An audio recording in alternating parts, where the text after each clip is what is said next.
This must be the chapel Rosa was talking about. I was supposed to look through its arch for some old ruins. Well, let's see.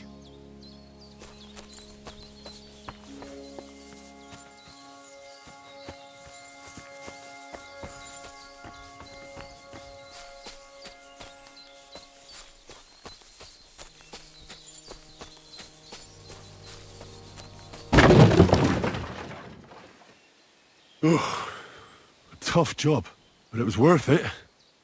The way to Malashov is clear. Now I get it. Those boards were supported by beams to hold the earth above, so there didn't have to be as much of it. Hidden and firm. Really smart. It's a good thing they did it that way too, so I didn't have to dig as much.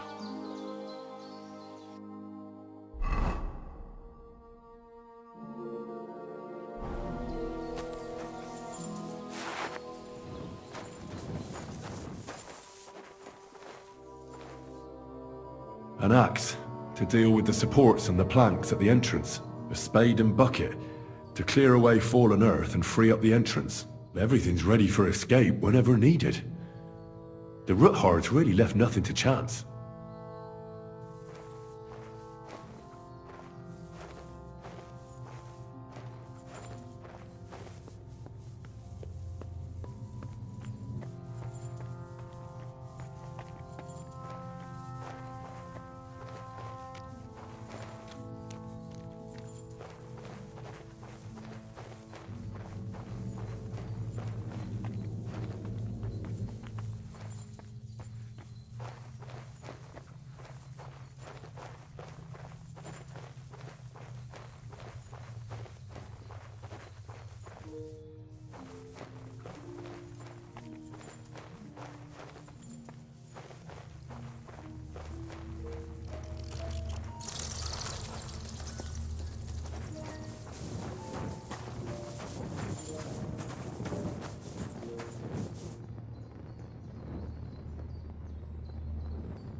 What's this door doing here? Could it be another of the Roothards' tricks? But if this beam is dropped onto those cleats, no one would break through in a hurry. I reckon with this, any defenders could hold off their pursuers for quite some time. This will come in handy on the way back.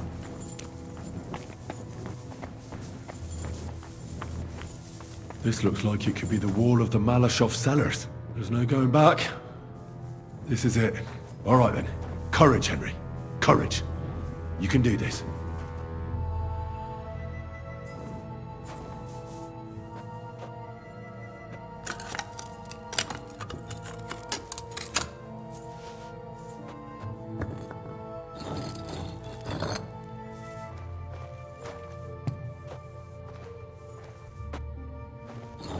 This is going to take a while.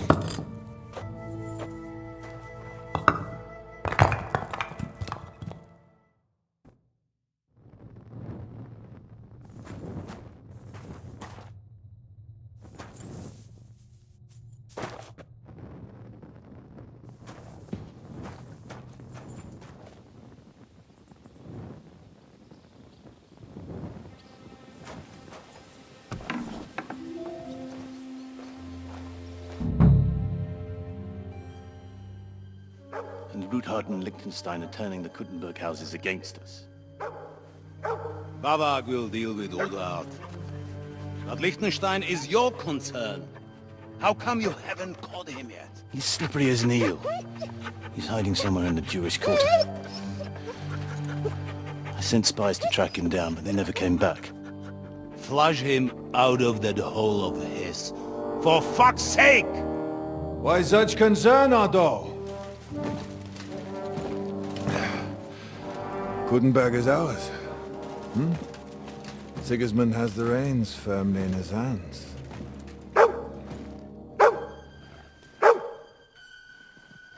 He's got fuck all in his hands.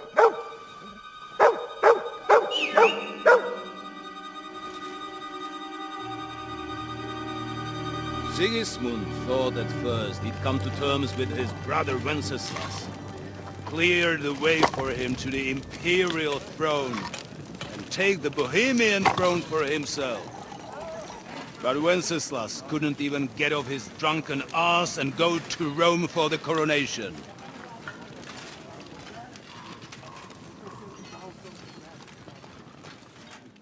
And now, the glorious Hungarian king has fallen for Jobst and his damned truce. He's been taken in by that treacherous turncoat. Jobst betrayed Wenceslas. Then Sigismund. And now us. He fooled all of us. But what can he really do against us? I'll tell you what. While pretending to parley, he incensed the Hungarian nobles against Sigismund. Surely Sigismund's army can deal with that inconvenience. Ha! He was paying his Cumans by letting them pillage Bohemia. He set half the people against him in the country he wants to rule. And now, there is nothing left to plunder. While we are shuffling our feet here, Jobst is surely mustering an army. What are we going to do?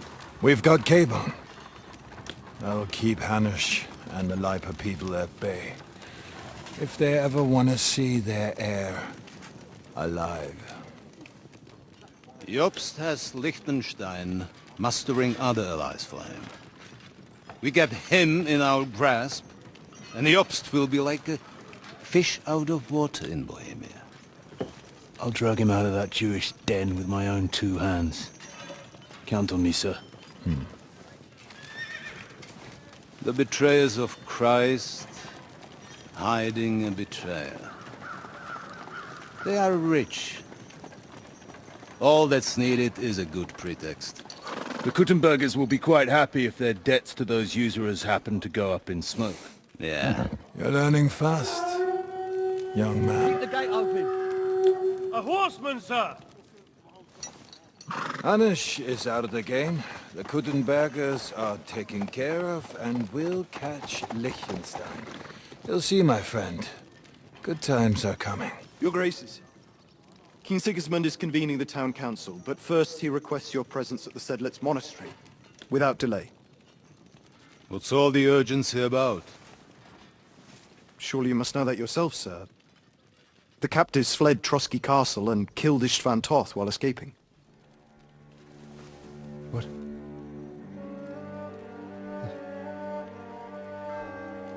That's not possible. That's a lie. It is true, Lord Toth is dead.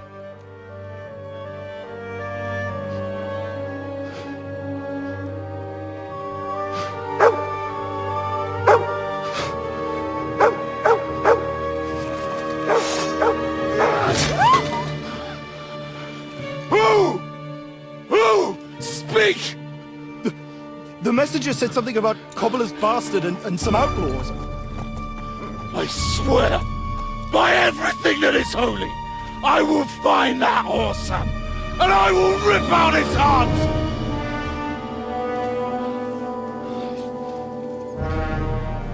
Jesus. What's with that boy? Sir Istvan was like a father to him. You better go. Bring the horses! Shame about that dog.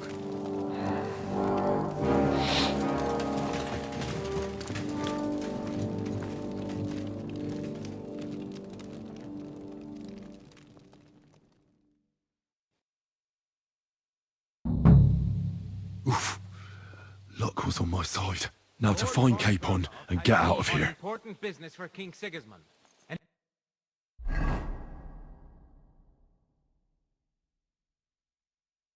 a small escort with him, so the garrison is slightly weakened now. So, be extra alert on your watch. If I find anybody slacking off, they'll get the whip. You got it, Conrad. Yeah, Paul. I'll send...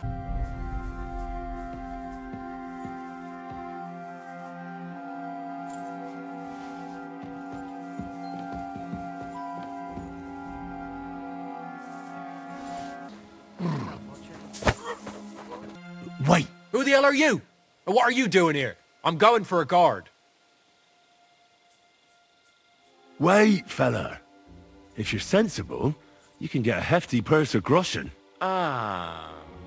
See how easy it is? Now go back to your work and forget you saw me here. Got it? Yeah. All right. Now that we're all mates here, a certain lord is being held captive in the tower. Hans Capon. Where is he? So that's what you're after? Don't concern yourself about that. Now we're in this together, so cooperate and nobody will be any the wiser. They're holding him in the tower, on the top floor. Only Lord von Burgau has the key, and maybe the cook.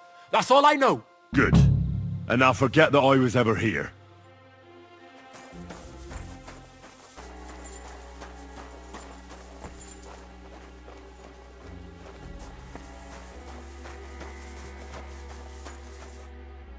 Wait!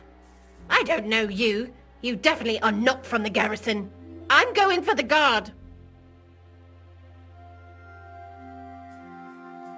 You're not going anywhere, woman. You'll stay right here. And if you breathe a word to a living soul, I'll drown you in your own soup. Jesus, you surely wouldn't want to murder an old woman. Do you want to take that chance? You better mind your soup and forget that I was ever here. I already have.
What is happening?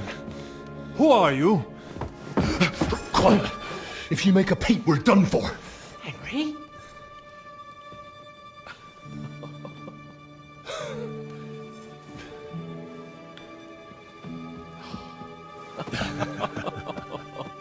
Good God, Henry. What are you doing here? What do you think I'm doing? Hunting boar? Came to save your noble arse. My noble arse thanks you. Oh, how did you get here? I'll tell you later. Who's this? Vauquelin Brabant, Chevalier d'Arezzo. At your service. Brabant led the defense at Kuttenberg. He's Sigismund's prisoner, same as me. And I came very close to holding the town. Besides... There's no time for chit-chat. He's our ally. We can't leave him behind. Right, no doubt you've got a cunning plan for us to get out of here, right? Well, let's hear it.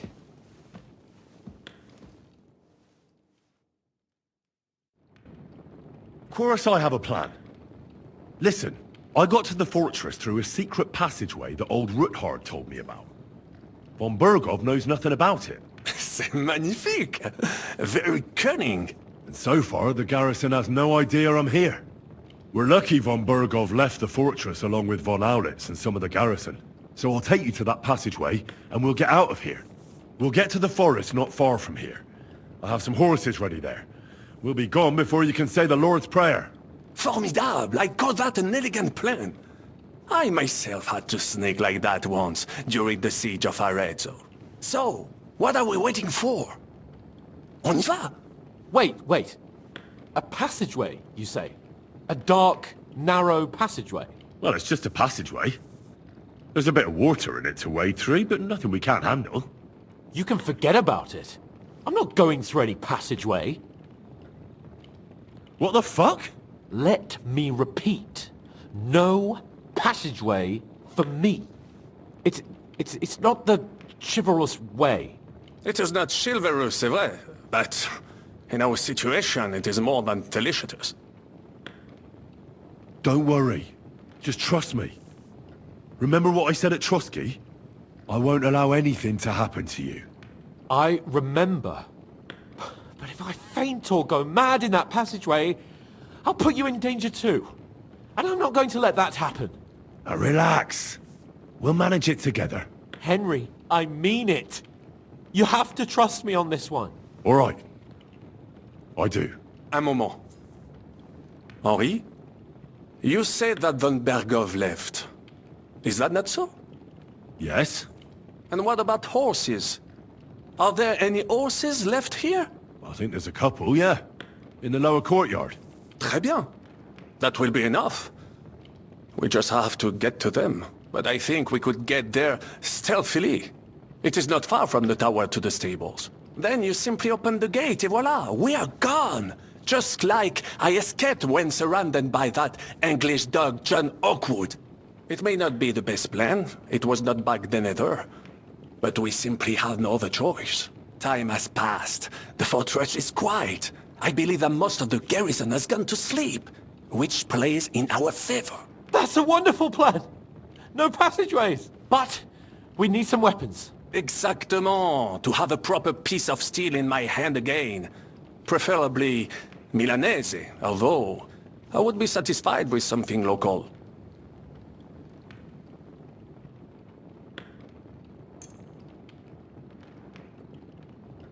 Thanks, Henry. I feel better already. A nice piece. And what do you have for me? Merci mille fois. Now I will show them just what a Cavalier Vauquelin-Brabant is. Good work, Henry. What now?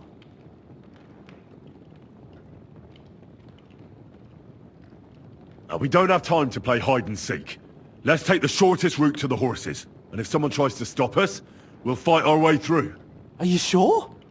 Wouldn't it be better if we went ahead and took stock of the situation? Je suis d'accord. I would not risk more than is absolutely necessary. Fine. You're right. I'd better go first and let you know when it's safe to come. And how will you let us know? Well, the stables can be seen from the entrance hall. If you signal us with a torch from next to the horses, we'll head towards you. Agreed. Good idea. Wait for my light.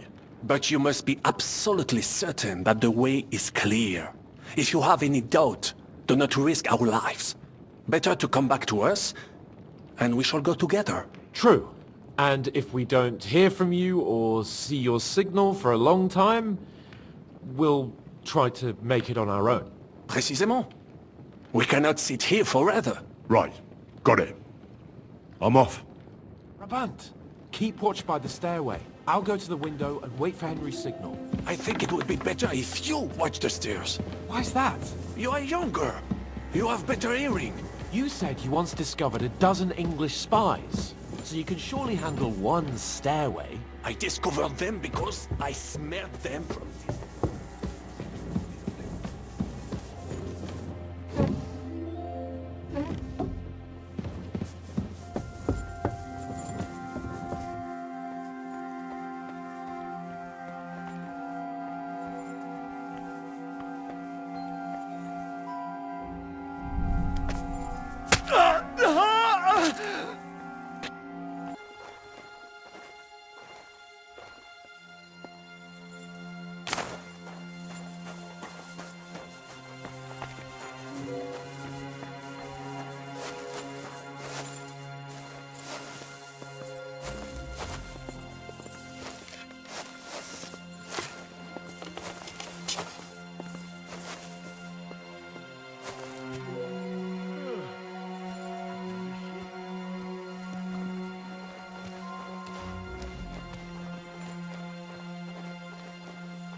The horses are here.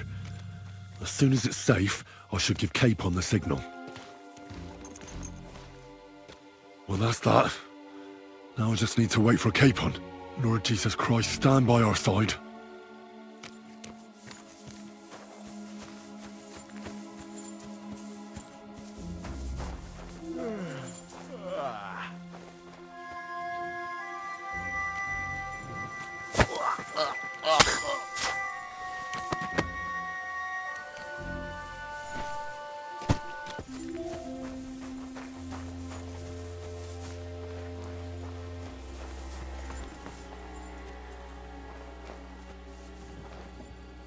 What's...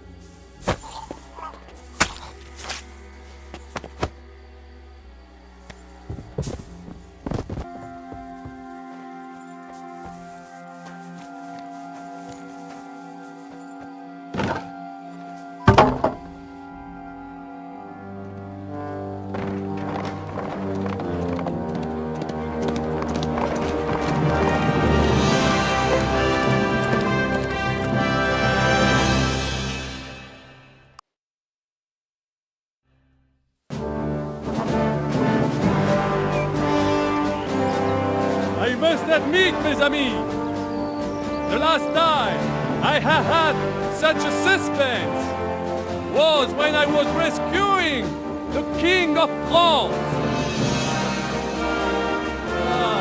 Oui, monsieur, you are surely brave. And fortune favors le brave.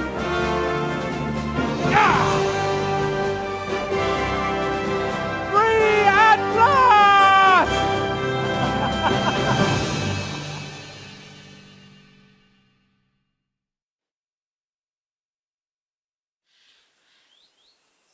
Thank you for coming for me, Henry. You're a great friend.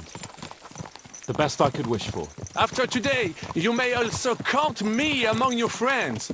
I, Vauquelin Brabant, chevalier, aventurier et voyageur. I'm at your service, mon brave Henri. And I have an excellent idea. In your honor, I shall name my new horse after you. Pleased to meet you, Sir Vacula. My name is Vauquelin. Vauquelin? Vauquelin. Vauquelin. Vauquelin... would you mind if I just call you Brabber? Brabant. En. Brabant? Que peut-on y faire? It will have to do. Do not concern yourself, mon ami. Clearly, you are not talent in any art or conversation. But at least you have courage and other skills. You carried out the entire operation truly brilliantly. I could not have done it much better myself. And look, mon ami, how the fresh air suits Monsieur Chapon. He has finally stopped drawing in self-pity. What self-pity, damn it? I was locked up for days in a tiny stinking room. Ah, come now, mon cher. Luck was simply not on your side for once. That is all. Now we are finally free. The time has come for grand deeds. I did not waste my time in captivity. I fought everything over diligently. Listen. Please, I'd prefer not to. What's your plan, Sir Baron? An heroic deed about which odes shall one day be composed, similar to my feat in the famous Battle of Arezzo. But what would you do now? What if we were to journey to Vienne? We could assemble a company and liberate le roi Wenceslas. That would be excellent. If the king were to return, the nobility would definitely support him. Sigismund would have to withdraw. Précisément! And what is more, our names would be sung throughout the kingdom. Undoubtedly, we would also earn a rich reward too. Then I would invite the best stonemason from France and build Monsieur Chapeau a castle that even Chevalier Hanush would envy. You must be mad.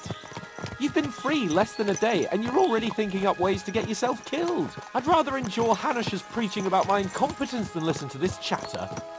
We'll see what happens next. But the first thing that I need is to get good and drunk. We should spur the horses on. God knows, they might be hot on our heels. Yeah!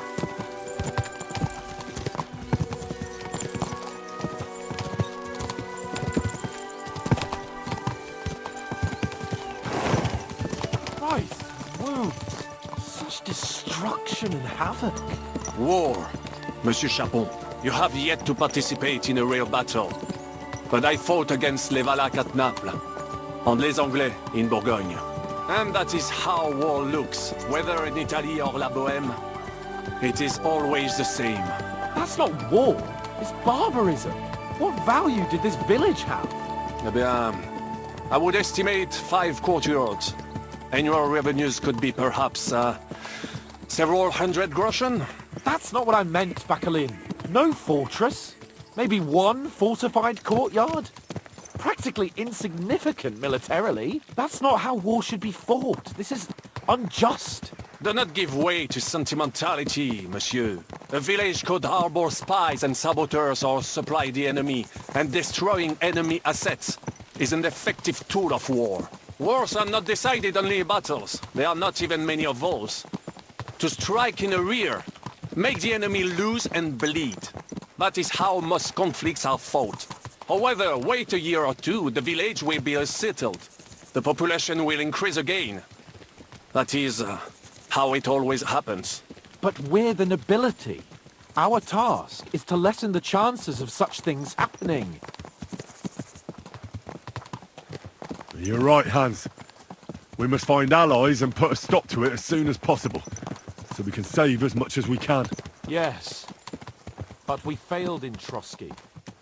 And now this is our punishment. I see that short captivity has turned you into a philosopher. Lord Capon, you should apply to the Faculty of Arts before the muse lifts you again. Here!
this pair of scoundrels.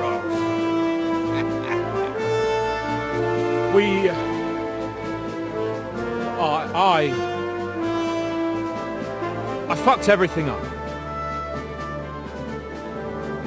Oh, get up, lad. Everyone makes mistakes. Only a better man owns up to them. At least we know now what kind of vermin we're dealing with. What brings you here? We just escaped from Malashov, and right now... There's no time for haste. One thing at a time, my boy. Word reached Ratai that you pair got yourselves into a nice mess. I'm glad to see you both in one piece.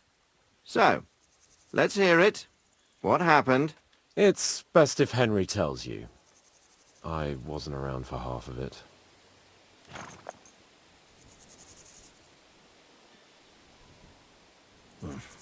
No sooner had we spied Trotsky on the horizon than everything started to go to hell. We made camp by a pond with the intention of heading for the castle at first light.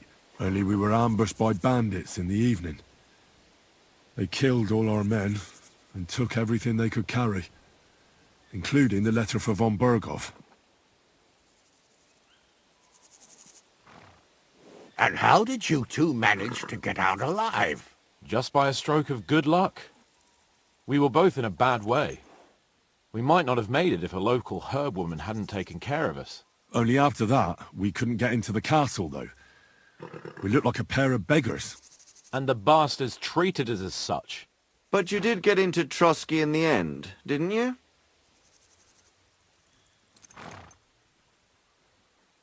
Von Berghoff received us and heard us out. It seemed like he was on our side. We even helped him out several times. until we found out he was just stringing us along. It all came out after we set out with von Bergov's men to deal with the bandits who were rampaging in his domain. The same ones who attacked us at the start. Only they ambushed us and took me and Henry captive for ransom. But it turned out these very outlaws are on our side. They're fighting for King Wenceslas on the orders of Sokol of Lamberg. Well, I'll be damned. So von Bergov has been the real enemy all this time. And Zizka is actually our ally. Zizka? Zizka? He's the captain of those outlaws. That name doesn't ring a bell. I think you'll meet him soon enough. What impression did he make on you? Well, he's a bandit chief and a killer, but an ally for now. I wouldn't paint it that black. He made quite an impression on me, for one. I'll be happy to see him again. But if only it didn't have to be in Rabosh. Why Rabosh? Of all the places in the world. We're riding to a gathering of King Wenceslas's supporters. If fortune favors us, the future fate of the kingdom will be decided there. If we keep standing around here gabbing about it, it'll be decided without us. Patience, my friend. This pair have just returned from the clutches of the enemy. No doubt they have something to tell us. Like how in the devil did you manage to escape? I was helped by the Ruthard family, the former rulers of Malashov, in exchange for dealing with some trouble they had with Ulrich of Raditz. Ulrich Favak? But he's the mint master. Well, he won't be for long, if it comes to light that he's been putting his sticky fingers on the royal silver. It seems you've been pretty busy. But don't forget to say what you found out from von Bergov in Malashov. Sigismund has convened the city council. Markvart von Aulitz will be there with him, too. The word is, Sigismund is going to make an important announcement there. He picked a nice time for it. But at least he won't be sticking his nose into what's going on around.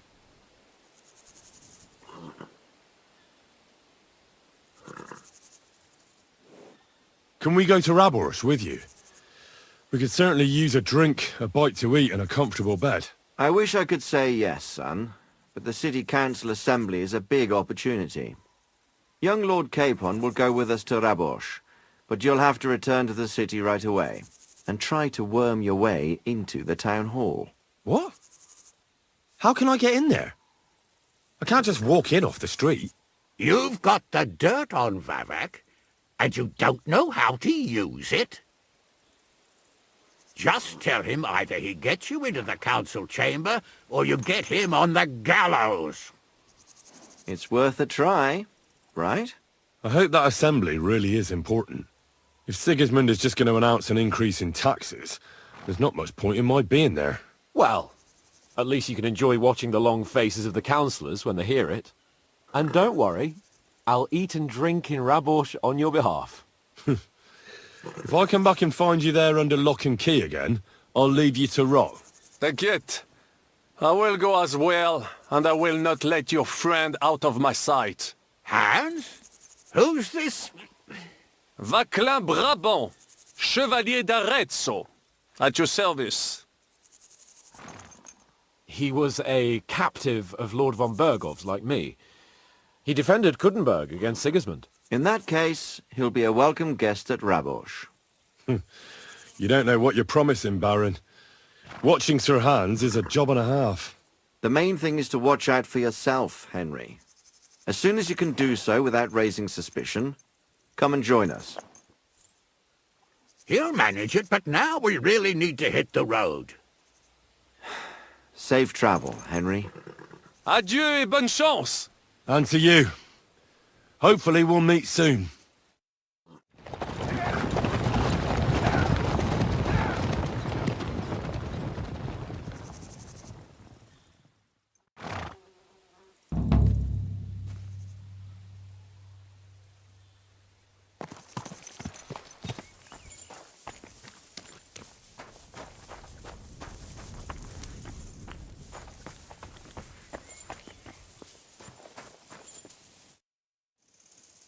God bless. I'm Henry. Hoof hurts. What? I say, my hoof hurts, Hammy. Ah, your tooth. Hurts, huh? Help me! Help you? Yeah, why not? Pa was a blacksmith. I must have watched him pull teeth 100 times. It didn't look too complicated. And hold it out already! Quickly! And which one is it? Hey, on the bottom. Stop squirming and hold still.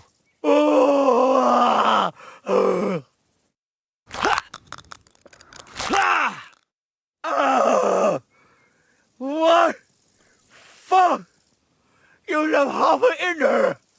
My hoof is fucked! You hear me, Coke? Well, if you keep squirming around... Hold on. I'll try again. No! Don't you hate me again! Get out of here! Now! Keep your nose out of it, all right? This slob here empties his chamber pot in my yard every day. That piece of yard is mine. And again, there's a fence, which has no business being there. I'll work it out between you. Ah, another genius, are you? Thanks for your really profound wisdom. For fuck's sake! How many times do I have to tell you? Don't chuck your shit into my yard. And I'm telling you, that piece of land is mine!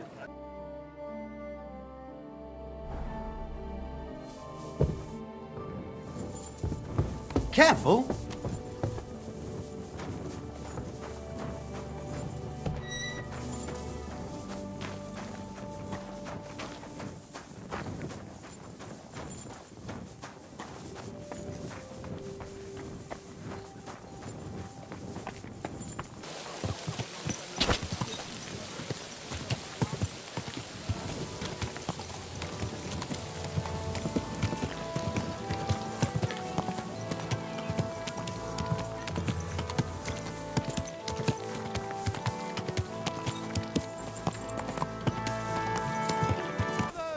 I'm going to see the Mint Master.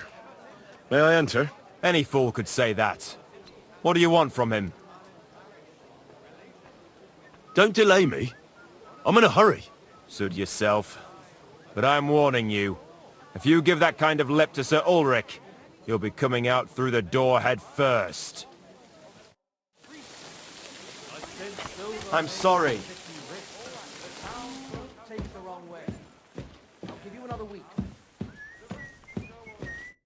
Glad to see you again. You have the gall to show me your face again? I'll call the guards. Hold your horses. I'll come in peace. Actually, I have a little offer for you. You've come to blackmail me again? Call it what you like. I need to get into the City Council Assembly. And I reckon you can help me. The Assembly? The one King Sigismund is supposed to attend in person? No, Sigismund's just a usurper. Wenceslas is the only true Bohemian king. Singing Ruthard's song, eh? I might have known. Speak then. What do you want? And tell the truth. I want to know what Sigismund tells the council. I hear it'll be important. You want to spy? Do you know what you're risking? And what I'd be risking? Forget it. Have you forgotten I have you over a barrel? If you want to keep your position and your head on your shoulders, you better shape up. All right, all right. Maybe we can make a deal. If I get you into the council, you'll behave appropriately and you won't betray yourself, or especially me. And that will be the end of our business together. All right. That seems like a fair deal. You can get into the council assembly relatively easily. My cook's son will be serving there. He's roughly around your age. Maybe he can be persuaded to let you stand in for him. Although, not everyone would want to give up an opportunity to serve the King of Hungary. What would work on him? How can I persuade him to give me his job?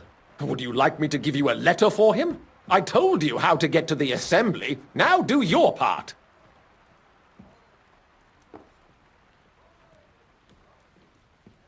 Who's this boy? Franta's his name. Franta Cooldown. He's an idler and a boozer, but he's proved his worth as a waiter.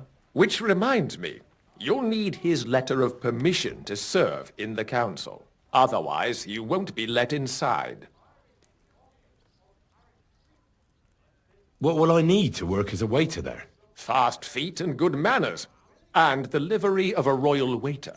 Excuse me? Or do you think you can serve the king in a torn shirt and muddy hose? Well, no. But I never heard about any livery before. Our usual waiter had a brand new livery made specially for meeting the king. Don't even show up there without it. Where can I find the cook's boy? He's supposed to pick up his new clothes at the market today, from Master Tailor Schneider. You'll almost certainly run into him there. That is, if he's up and about after his boozing bout. I swear that fellow practically lives at that Tin Hen. At the what? That German alehouse, the Iron Eagle. That is Zum Eisernen Adler. I'll be going then. See you at the council. Just make sure we both come out of it alive. Men working their arse. Come and buy the finest canvas. Come and take your pick. Oh, damn, mate. Good morning to you. You must be Franta Cooldown. I am. And who might you be? I'm Henry. I heard you're supposed to serve at the City Council Assembly. I am. What's it to you? Supposing I took the job on for you. You can put your feet up, fill your belly, and I'll do all the work for you. Look here. It's not like I'm all that keen on it, but it's well paid. Apart from that, it's a bit of a pain in the arse. Them councillors stuffing their faces and guzzling wine, while I run around like a bugger with pitchers so they don't run dry. Why would you want to stick your nose in there? Let me put it another way. How much do you want for your place? Finally, some sensible talk. But it won't come cheap. When I count it all up, new clothes, wages, a backhander to get in there at all, not to mention the coin I'd make in other places if I could say I served the King of Hungary.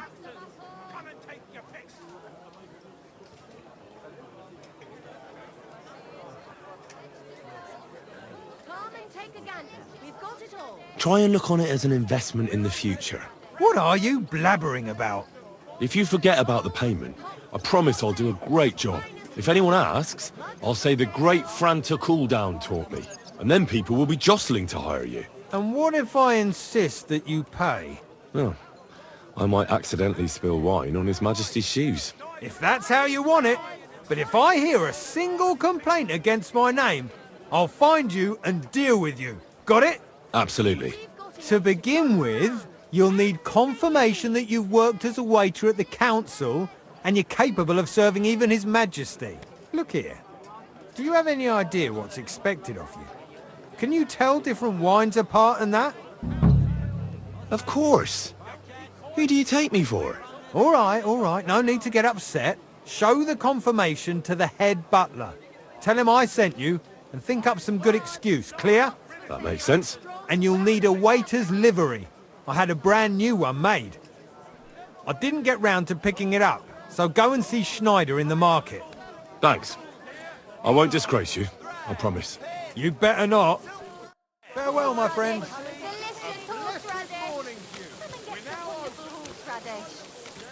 Fine wares here. Quality merchandise. Broadcloth. Woolen broadcloth. Quality. Great prices. I hear one Franta Cooldown is supposed to come and pick up new clothes from you. Aye, the finest. I spent the best part of 2 weeks working on them, and damn near left my fingers on them as buttons. But it was worth it. With clothes like that, he wouldn't be ashamed to stand before the king himself. As it happens, you hit the nail on the head. Franta asked me to pick up those clothes for him. Really? He gave me a certificate. See? It's got his name on it. I was hoping he'd try them on one last time before final adjustments. But, very well then.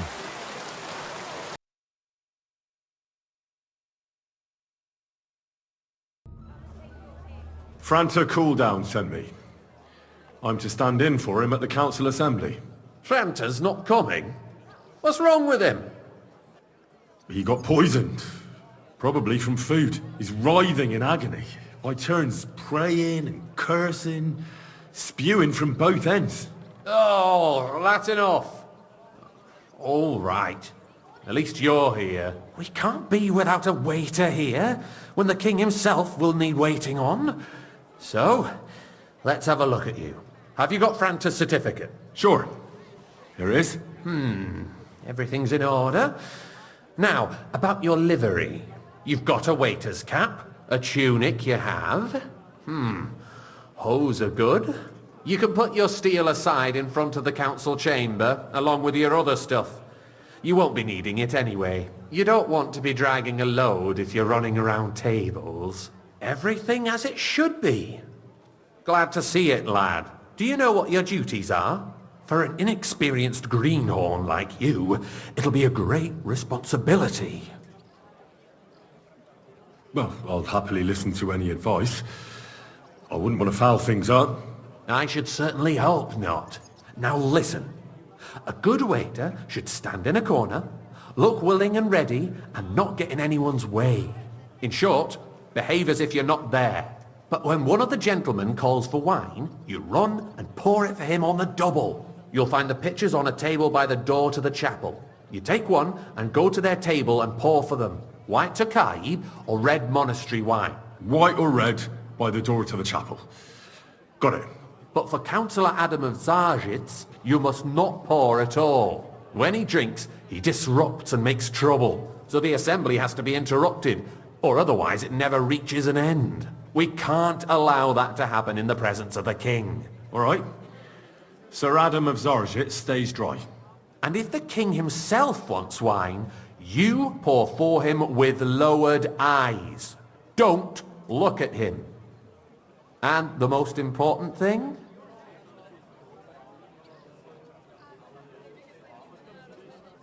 To stay in the background and keep quiet until someone asks me something? Correct. The councillors have a lot to discuss, and they certainly don't need any interruptions. And in general, a good waiter has to be invisible, blind, and deaf. Oh? I thought I had to keep my ears pricked. Well, yes, but only to what anyone wants from you. No excuses, and provide everything that anyone wants from you. Understood? Absolutely. I'm a waiter, after all. Not some street gossip monger. Correct. And if you manage not to botch it up, you can even rise on the social ladder. Not just anyone can serve the King of Hungary, but you'll manage it, right?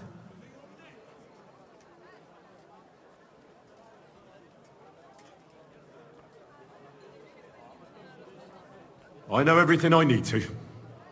I can do it. Excellent. Put away your things here. It's easier to serve with a lighter load. You can wait in the cubbyhole for the servants.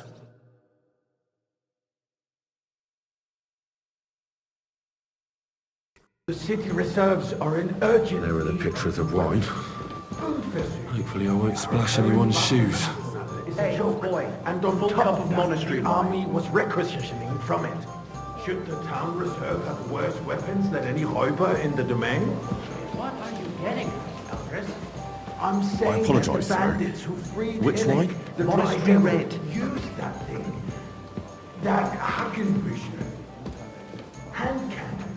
Can you believe it? Where did they get them? You're the one who should know where they got them, since you're a gunsmith. What are you implying, Friedrich? All I'm saying is that they had them, Herr God. Thank you. It is eine Schande when outlaws have better weapons than the city garrison. And Herr König surely knows this too. What is it, Eldris? You smell a deal?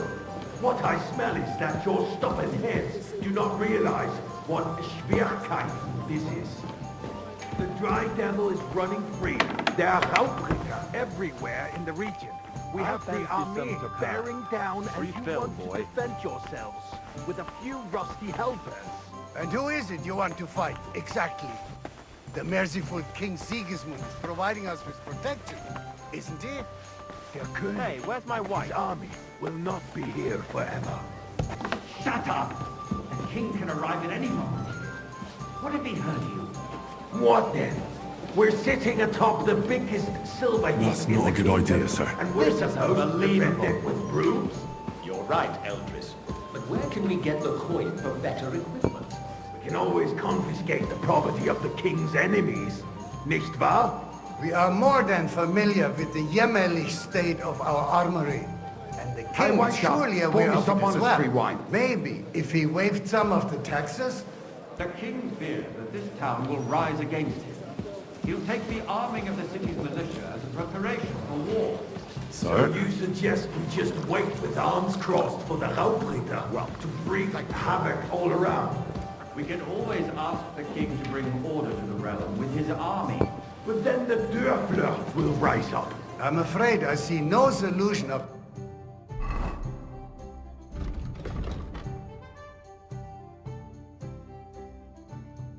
current situation. We shall come closer. I need something from you. There is an item in my study that I confiscated from a female thief. She thought she could wriggle out of it by telling me who the item belongs to. And what is it? A silver goblet. She sneaked into Sir Ulrich's house and stole it. No one's noticed the theft yet. But if Ulrich finds out, he'll turn the city upside down to find the culprit. Go and get it. And don't you make a mess there, understand? Where can I find this goblet? Use your eyes and come right back with it, understood? You know what? Unless the Lord wishes to punish the wickedness going on in there. Nice. Keeping the city clean Whose is silver might this be? but we don't have the money to spend. Arguing about... So, did you find it? I did, Master Bailiff. Here it is. Not so loud. Show it here. That's it. And now go back to your job. Back to it. A trifle. Do you ever walk the streets here? Sewage, rats, slop, and rubbish. The least we can do for citizens is to provide them with a place to wash up.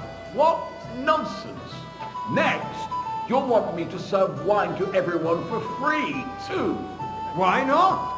In Jerome Nars's earthly paradise, everything would be free. Don't put words in my mouth. Gentlemen, let's agree to disagree. What if the king heard us? I got word that Rutard has pulled up another deed. That's nothing unusual. That old weasel will never accept that the city isn't run his way, at least until His Majesty honors us with his visit. And Wake as we up, know, pour me red wine. Gunslin absolutely hates him. He can hate all he wants, as long as he does no damage. Ulrich, what have you got to say about it? I apologize, sir. Well, Which wine?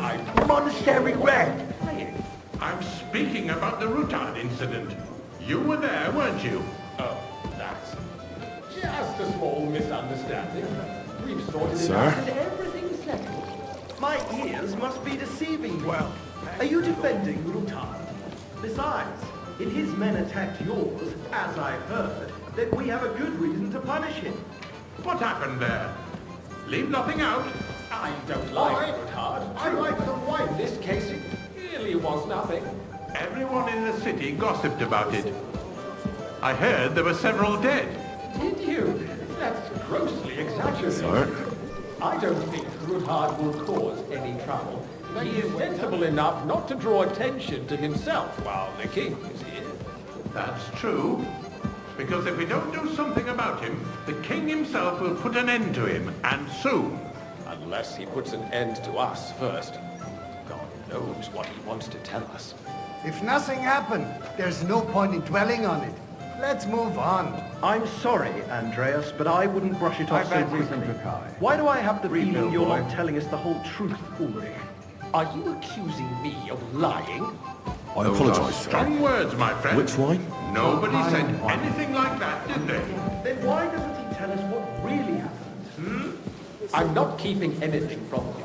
But there's little truth to the rumors Sir? circulating around the town. Yes, Rutard and I had a little disagreement, but we ended it quickly because his daughter wanted to get involved. I didn't want to expose the girl to any unpleasant sights. So Ruthard is hiding behind his own daughter's skirts. As if it wasn't enough that he sent his son to die defending the city. All right. If we really don't have anything new to say, let's turn the page. Things have got out of order in the town. Some adventurers decided to take the law into their own hands and restore the tradition of duels. It's not only barbaric, but also illegal. If we tolerate this, the rabble in the city will go wild and do whatever they want. I'd like some I light. suspect the gentleman from the city's sword fighting school brought this custom to us. That German, Menhard, is just hanging around the apologise, market sir. looking for trouble. Which one? Don't be Tokai! ridiculous, That's the white! Sucker. You act like you've never been in a fight yourself. And to accuse a swordsman Sir? without a shred of proof. We're not some old fishwives on the market. So, you will just leave it be? Proven offences are punished by the bailiff. And that's that. There are more pressing matters to deal with. More pressing than the open contempt of the whole town garrison. The guards Refill, are sir. apparently settling accounts their own way. We'll soon be the laughing stock of the whole town. You can rest assured the whole town is already laughing at us all day long. So what if they have one more reason? What can I help you with, sir? I left my gloves in the chapel. I took them off to pray, but then I rushed here and forgot to take them. I can't just get up and walk out now. But if you disappear for a little while... All right. I'll get them. I knew I could count on you. While you're at it, count how many figures on the mural have wings. But... why? Because I'm bored. And because I told you. Get on with it.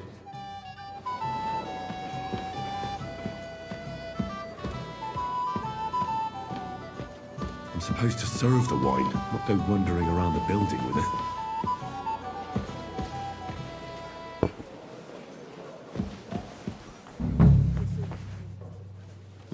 That was easy enough. And he wanted me to count the winged figures.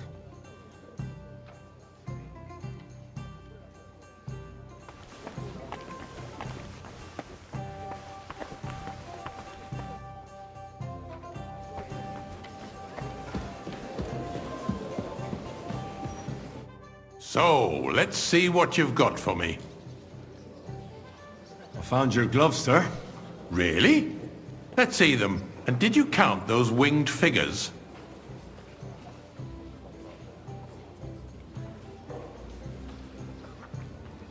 I counted 16, sir. And did you count all the monsters and animals? Oh, I thought you meant only the angels. Go back to serving wine, blockhead. Just the eternal dispute over the cathedrals. The building of the church is dragging on, and in the meantime, they are calling diocesan pilgrimages to settlers. Right under our noses. It's just the village with the monastery, and they are going to make a royal mining city. Hey, Why wait can't you up. build faster? Pour me some. Hire more craftsmen, start with night shifts. Haven't you noticed there's a war going on? Are the experts from far off supposed to work in the city of the sea? I apologise, sir. Besides, Which wine? I get the feeling there's something other than the welfare of the city behind your complaints. Oh, you do you? And what would that be? Like, for instance, that you'd like to have your own altar there? So what if I would? Hold your horses, gentlemen. That space in the side nave is mine. Boy! Hell freezes over, my boy. Your place is at least 2 steps behind mine. A swordsmith dares to insult me? Ah, I think not. Excuse me. You wanted to buy yourself an altar in the cathedral, just like you bought yourself a seat in this council. How dare you? I acquired my seat for the services our guild provided and still provides to the crown. Well, I hope you're not supplying equipment to the army.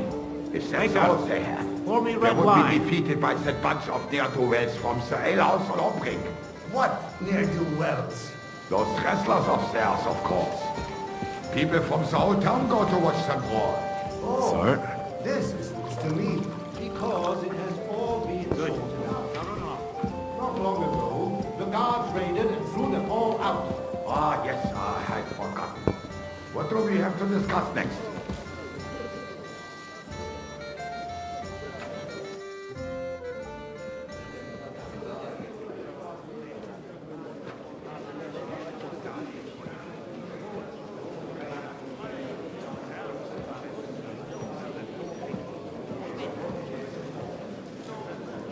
I'm telling you, something is being planned. Oh, I doubt it. No one's gonna tackle Rootard.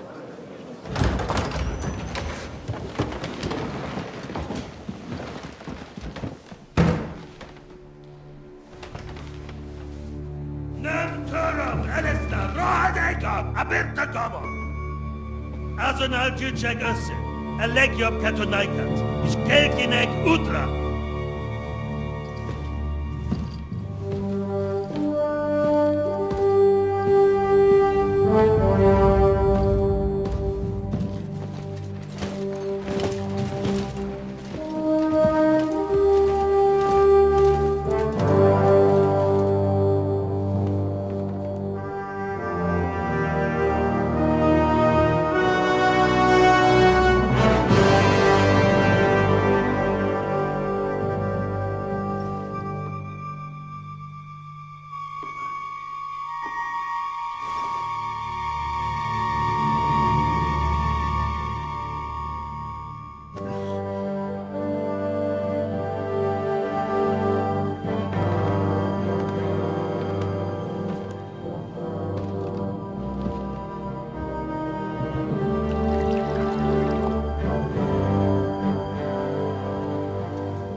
You have nothing to fear.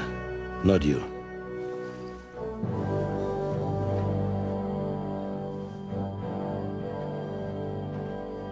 Like this man of fives!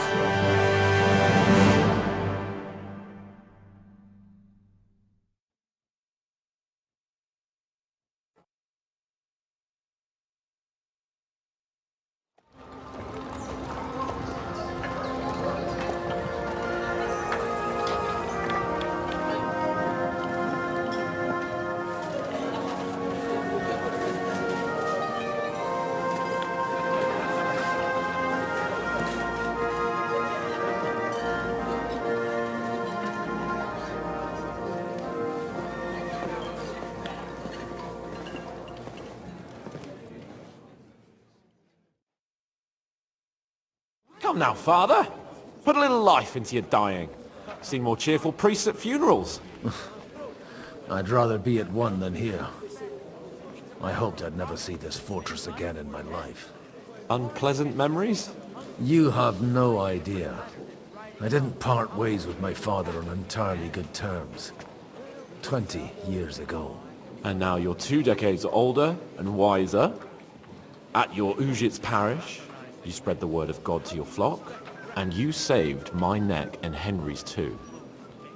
I'd say your father should be proud of you. None of that matters a damn to him. Who knows? Maybe that 20 years has changed a thing or two. You know what? Let's drop the subject.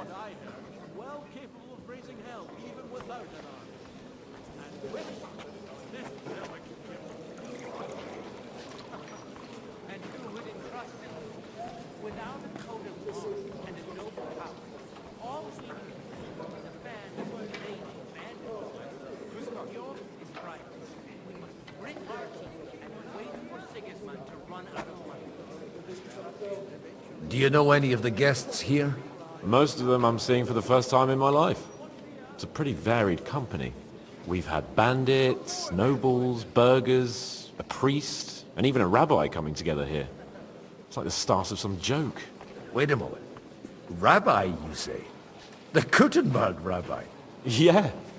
He came with a retinue. But for now, they're keeping mostly to themselves. Maybe you should go and welcome some of them. After all, this used to be your home. And you're a spiritual man too, so you should have something in common. I wouldn't be too sure. But I suppose I can try. How does it feel to breathe free air again? What can I say? You can never truly appreciate freedom until someone locks you up for a while. Or until you become a priest. No fear of that in my case. I intend to enjoy life to the full. Wine, women, and song. What do you plan to do now you're a free man again? What do you think? Get drunk, woo one of the local wenches, and wake up in the morning with no hose and a head like a church bell. Have you perchance forgotten we're supposed to be deciding the future of the kingdom here? I'll leave that to the older and wiser. And duller. Who's that French fellow you brought here from Malachov? The great Baron Brabant.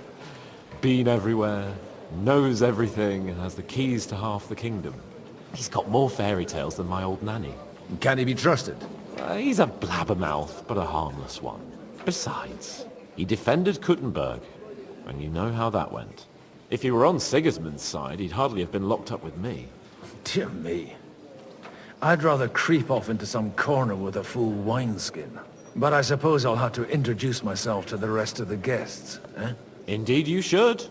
After all, you are one of the lords of Rabosh. Oh, don't start with that. I'd like to steer clear of the old man as long as I can.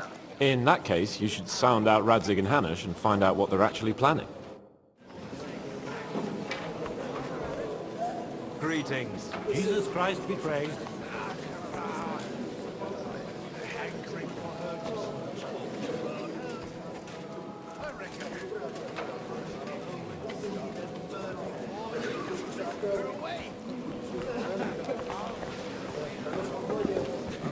You want to bet? Aye, why not? First. Good health to you, sir. I'm Godwin. A friend of that lad you arrived with, Henry. We don't know each other. Baron Vauquelin Brabant, Chevalier d'Arezzo. The last of my line.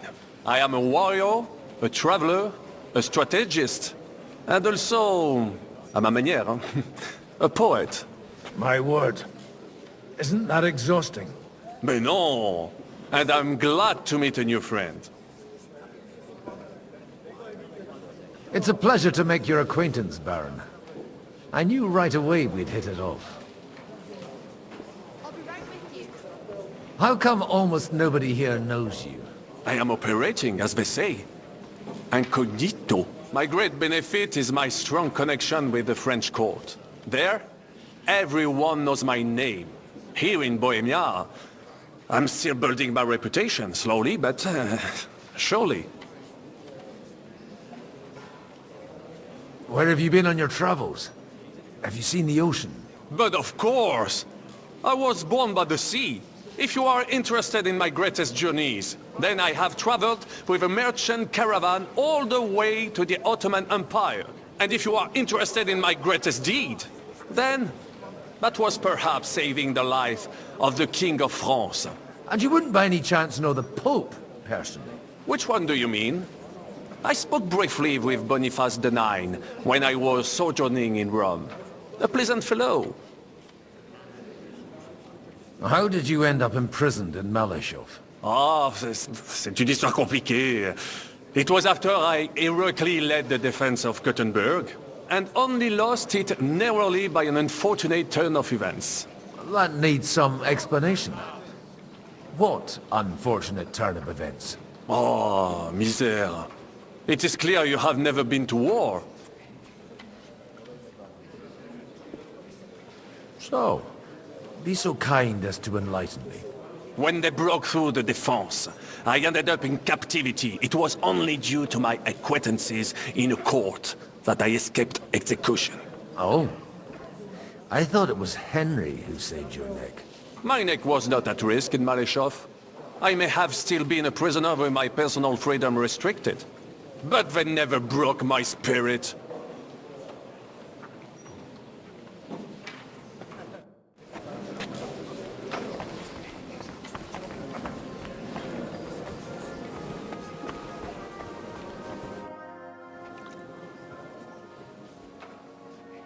Such rare guests.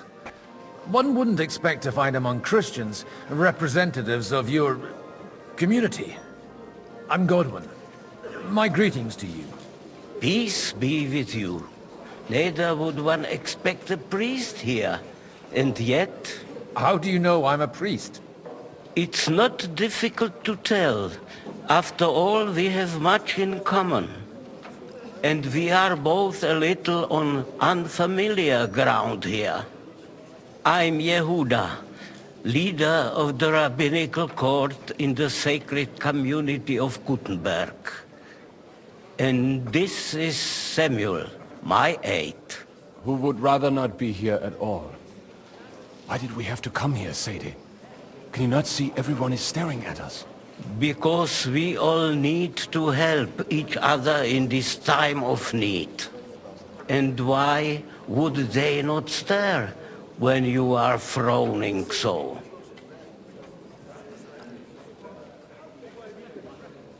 Do you want to make use of the council to improve the status of Jews in the city? Not at all. However, we would like to give the council something it is sorely lacking. The situation in the town and the kingdom is unsustainable. The whole land is on the brink of destruction.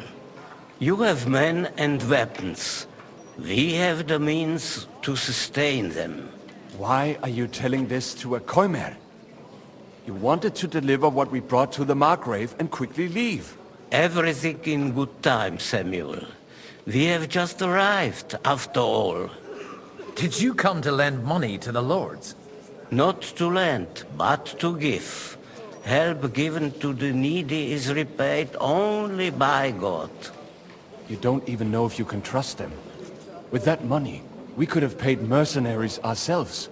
You remind me of my young friend Henry. He's a bit of a hothead too. Henry? That messenger of Radzik Copula? You know each other. You're both around the same age. That would be him.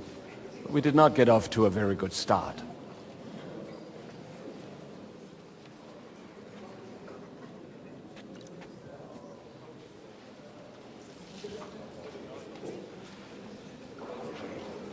Well, maybe you'll get to know each other better.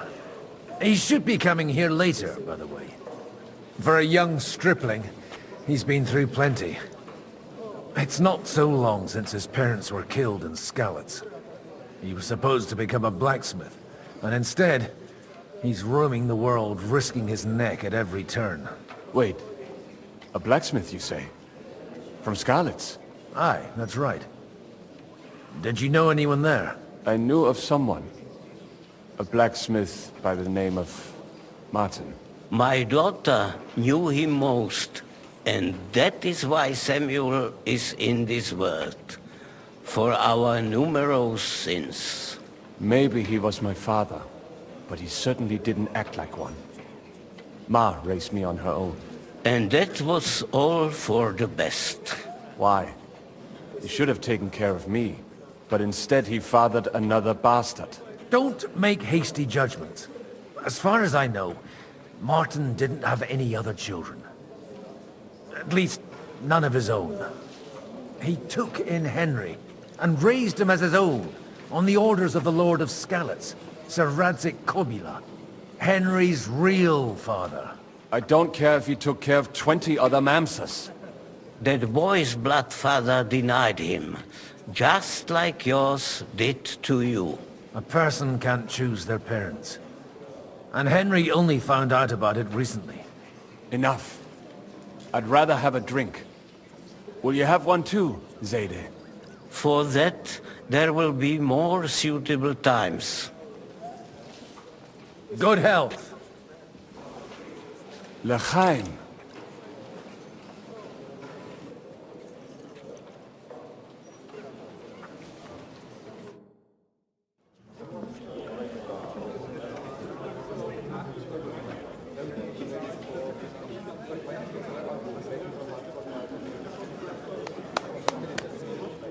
Dear friends and allies, in these troublesome times, you all know why we're here. The question remains, what to do next? Sigismund is facing troubles in Hungary, and here too, he is up against resistance. He's a capable strategist, but a poor diplomat. Mark my words. If we wait him out until winter, he will leave of his own accord. By winter, he'll have torched all our fortresses and carried off everything that we possess. Are we seriously gonna wait and cower in a corner? Or are we gonna drive them out in shame? A few well-planned raids and we could have him in our fists! At what price? Have you got men to spare? Has any of you got men and money to spare? We don't have men out there. Yes, we do. We do not. Jobst is right. That whole sun won't fall easily. Only we can't wait. Are we to get ourselves killed? Or end with nothing?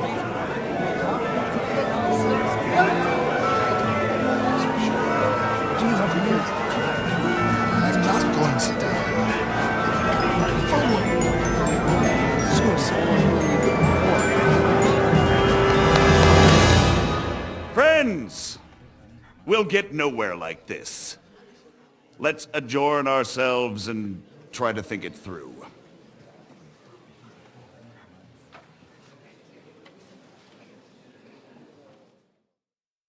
Well, that went just as expected. Good health. And to yours. Could it have gone any other way when there's so many of us here? I would have expected a bit more sense from Jobst, of all people. He made an amateur's mistake. But it's hard to be angry with him when he's trying to ingratiate himself with everyone. By the way, I'm John of Liechtenstein. And you must be Godwin, the son of... That's not a thing I've ever boasted of. How do you know that? I have my sources. From what I've heard about you, I'd judge you could be quite useful to me at today's gathering. Is that so? Indeed. And that's why I'd like to ask something of you. As it happens, I've got nothing better to do anyway. Excellent. I expect we can agree that Jobst's plan has certain... shortcomings? That's a weak word. And the way it stands at the moment, he'll never get the support of the council. But I have an idea how to change that. Well, I'm curious how you hope to shut Zizka up and satisfy the ones who want peace. We'll sit and wait quietly until Sigismund withdraws of his own volition, as Jobst proposes, but we'll be waiting in the military camp of our huge new army.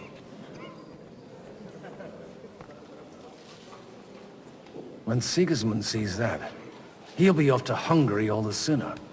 At a gallop. Exactly. Sigismund's army is demoralized and weakened. And besides, he's running out of resources. He's able to tackle fortresses that aren't able to defend themselves. But he won't engage an equal force on the battlefield. But he can't retreat either. That would be a disgrace. And that's exactly why we'll wait until he's called back to Hungary by events there. For the plan to work, we need allies, their money and their determination.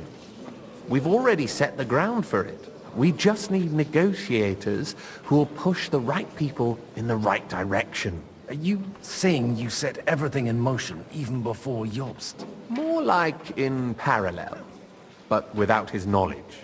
If we find support and make it look like the whole thing was his idea, we'll all win.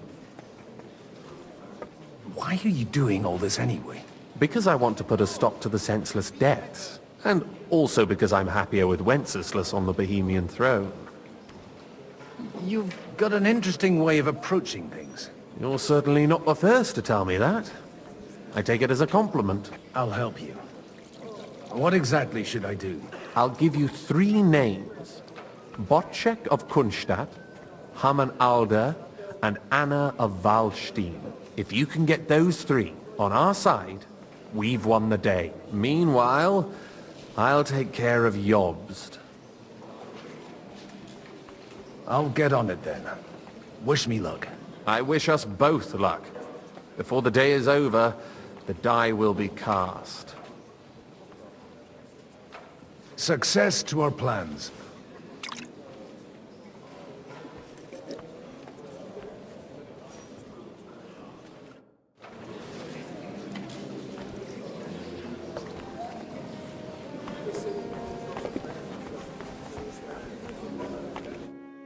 God be with you, noble lady. There's something I'd like to ask of you. God be with you. What would that be? Your diplomatic support. And your money. No beating around the bush, eh? I like that. But what do you want my money for? Margrave Yob's plan has some gaps, milady. We need to gather enough resources to... To muster an army that Margrave can't afford on his own? Christ! Be praised. You're astute. I should say so. All sorts of people have their eyes on my money, and divining their intentions is a necessity. Although, between the two of us, it isn't hard to figure out what Liechtenstein is after. How do you know Liechtenstein's behind it? I know most of the people here very well. Many of them certainly have doubts about the Margrave's plans. But they wouldn't dream of stating them aloud. While it seems that Lord Liechtenstein, on the contrary, sees his opportunity. I'd say you have a better nose for people than most of this crowd. Not only for people, but also for good food and wine. And beneficial deals. Then you're in the right place. This occasion provides all of those things. The wine here is average. The cooks lack imagination.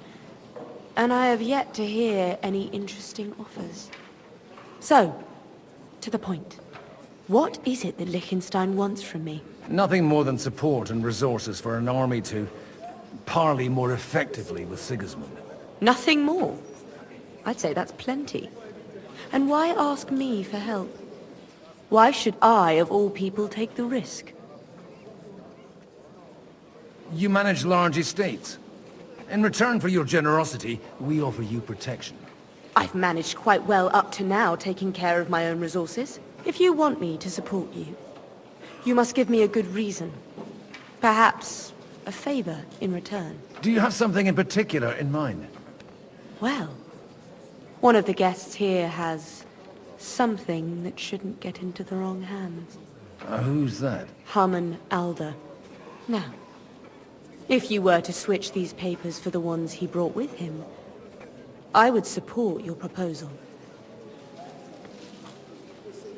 All right, I'll help you. Or at least I'll give it a try. Alder will surely have the papers in his saddlebags, which he left in the shed on the outer courtyard. Bring them to me, and put these there instead. But watch yourself. Odorin's groom has eyes everywhere.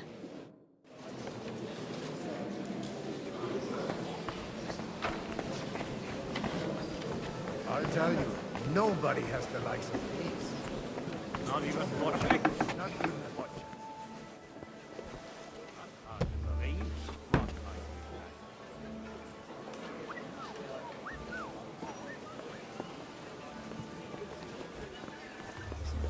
Bloody hell.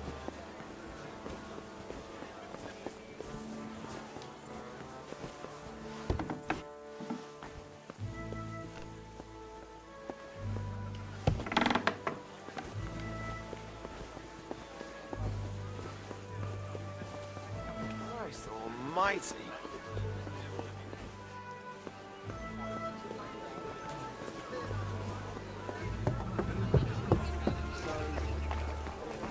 Take a look at that. A nightingale.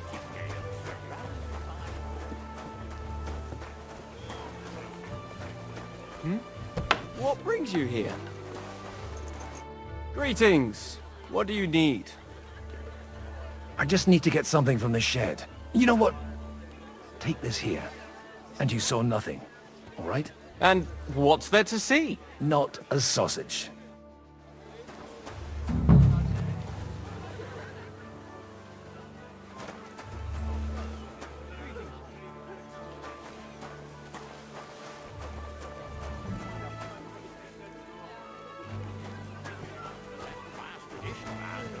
Small army.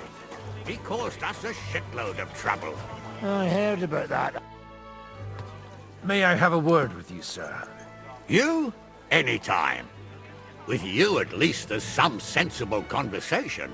Unlike this pack of conceited upstarts. Have you got something against the Kuttenberg nobles? Their forefathers lived up to their ears in dung.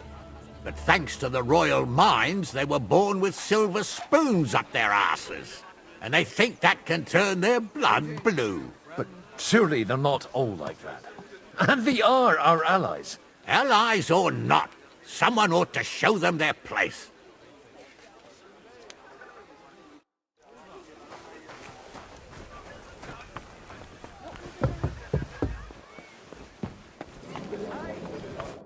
I've got those papers from Alder for you.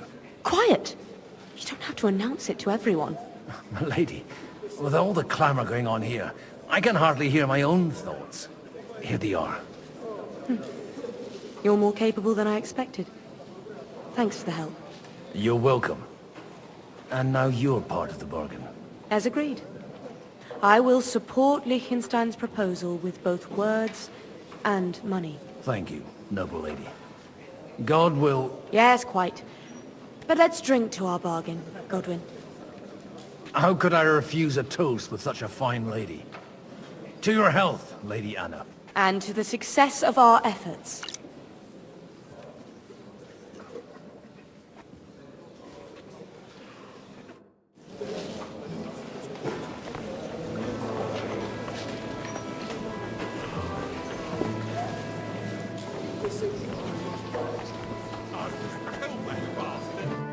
I'd like to check your horses out.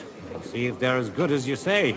Pah, even better. But you won't believe it until you see for yourself. And you might not believe your eyes when you do see them. Well, well, we have a new guest. I wanted to... You wanted to apologize for crashing into my home without a by your leave. Or to arrest my guests some more? I want to have a word with Alder. Well, I'm having a word with you. I apologize, Father. For interrupting our conversation? Or just for being you? Is that your... Unfortunately. Speak up then. What are you doing here?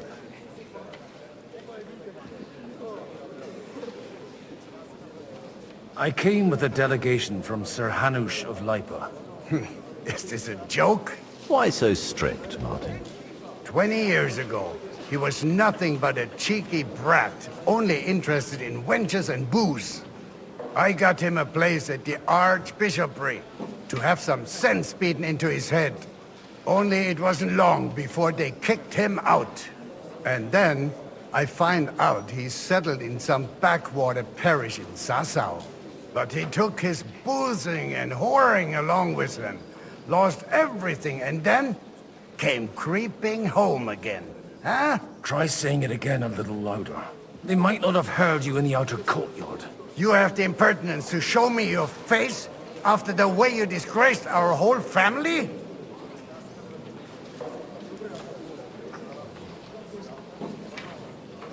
I wouldn't set foot here if I had a choice.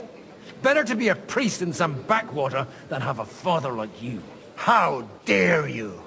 You're as shit a father as I am a son. We've got nothing to blame each other for. And now let me speak to Alder. You're dishonoring your host. I can't dishonor someone who has no honor. If you had any, you'd be... That's enough. Christopher. You won't get away with those insults. I challenge you to a duel. We've never met, and we have no cause to be enemies. Take back your challenge, and we'll sort things out peacefully. You've got no other option. You insulted Father's honor. Gentlemen, surely there's no need for violence. I can have a word in private with Lord Oberyn, the second, as he desires, and then... Out of the question. This uncouth lout needs a lesson, and he's got plenty to learn from Christopher. By God's grace, I have at least one son I can be proud of. You want satisfaction? You'll get nothing but shame. As always. Suit yourself, then. We'll fight. Come to the outer courtyard, but quietly. We don't have to put on a show for the crowd. After you. Well, that's that. Now, where were we? Shouldn't we rather... No, Christopher would sort it out, you'll see. Make room for us. We'll just settle a very private matter. Enough! That will do.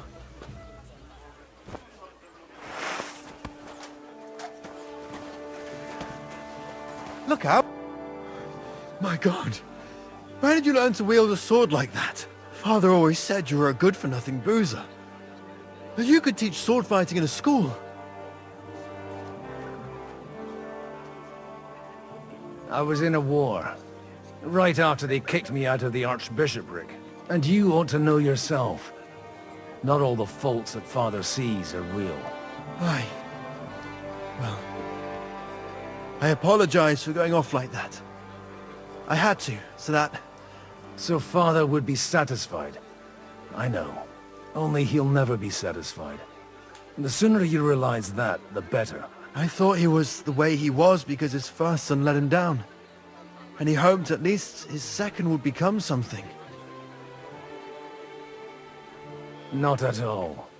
I remember him the same since I was a nipper. When I was 6 years old, I fell off a horse and broke my leg. He wouldn't talk to me for a week because I'd let him down. The first time he took me hunting, he let me starve for 3 days until I was able to shoot my first hare. Only 3 days? He got soft. I always wondered who you were. There was never much talk about you at home.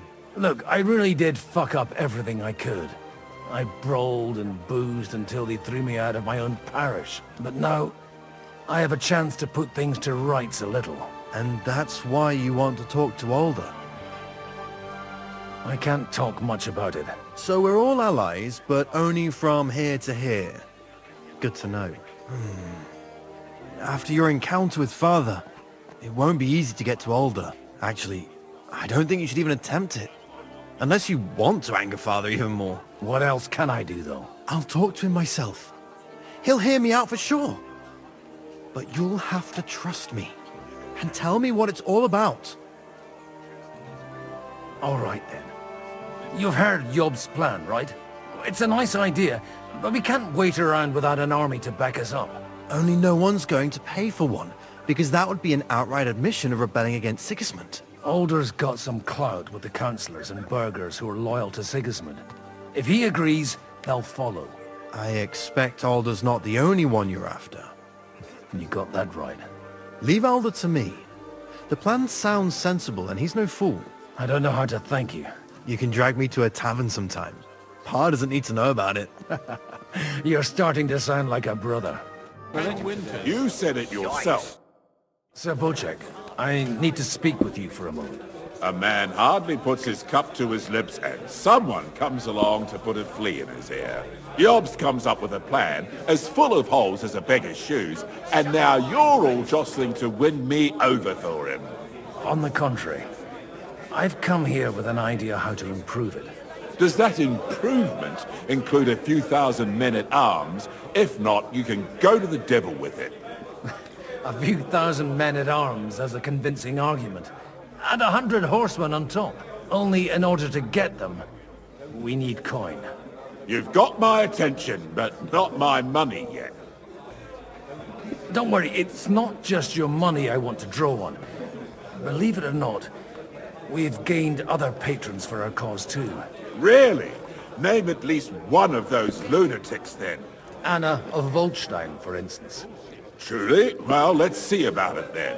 I wouldn't mention the word lunatic. All right, let's discuss it, candidly. I have a lot of property, lots of subjects to look after, and along with that, the Lord blessed me with a large family. I can't risk it all in a conflict with Sigismund. So you need guarantees that you won't be left standing in the cold if you openly oppose Sigismund? My guarantee is called Yitka. She's my niece. If I succeeded in marrying her off to another strong house, I'll have the certainty that I won't be left alone. Maybe it's enough to find a suitable groom among the allies. Perhaps someone of suitable standing who Yitka would also gladly accept. I don't want her to be unhappy. I believe Liechtenstein is single. And an uncertain party. Besides, he's inconvenient for Sigismund. Yitka could end up being a pawn to blackmail both of us. I'd be honored to oblige. I'm in my prime. Forget about it. Even if by some miracle you could manage to sire children, you'd die before you could raise them. The truth doesn't offend, my lord. But I had to give it a try. How about young Lord Capon? He's a youngster still. He may be young, but he's got something between his ears. He's got battle experience. And when he gets the estate that's his by right, he'll be well secured for life. If he gets it.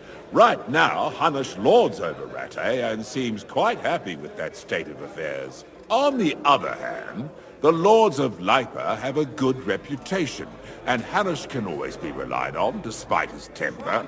Maybe it's not such a bad idea. Will you support our plan? You're selling the skin of a boar that's still grunting. First, I want a confirmation that the wedding will take place as soon as possible. And what if Lord Capon refuses? I don't care what the young lord thinks. Hanush is the one to decide. If he agrees, I'll be happy to support your plan. Pushing a friend to tie the knot to save the kingdom. Things have come to a pretty pass. The kingdom will not forget his sacrifice. Now stop dilly-dallying and go and tell Hanush. Take a look at... Sir Hanush, I bring happy tidings. You do? Let's hear it then.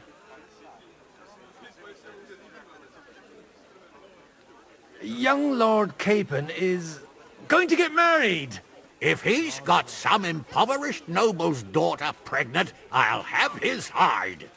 I'm not going to support some bastard. You misunderstood my meaning. I was the one who arranged the betrothal. I mean, with your blessing. You arranged a marriage for my ward? Just like that? With who? With the niece of Sir Buchek, Lord of Kunstadt. Her name's Yitka. Buchek of Kunstadt?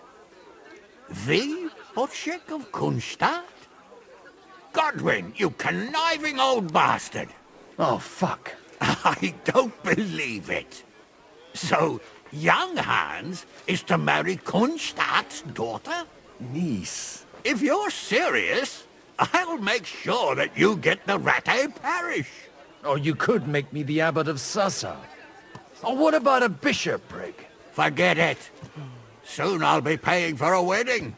Not a word to Hans. I want to tell him myself. But let's drink to it, shall we?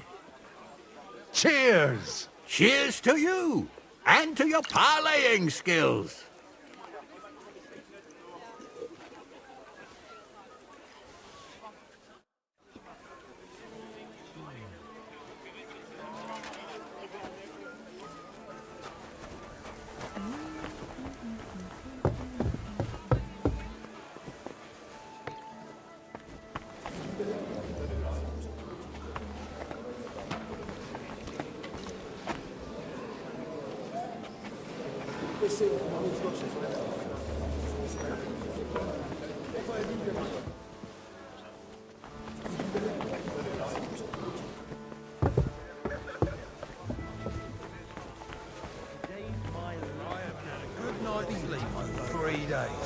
We have Martin.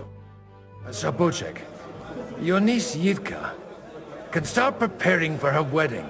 So Hanush agreed, without reservations. Indeed. Then I will fulfill my end of the bargain without reservation. Thank you, Lord of Kunstadt. Enough formality. We'll have a drink. What do you say?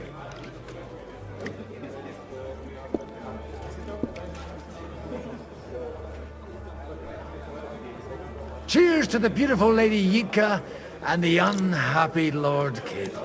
Here's to a good bargain.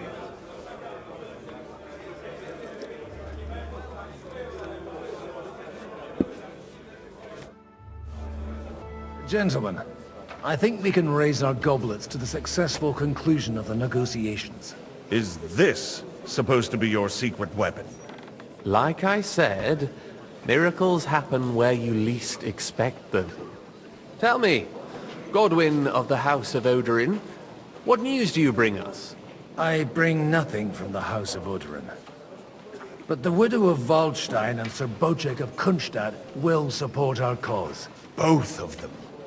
Good heavens, what did you promise them? This is going to be a long story, and I could use a drink. So if you'll excuse me, my lords?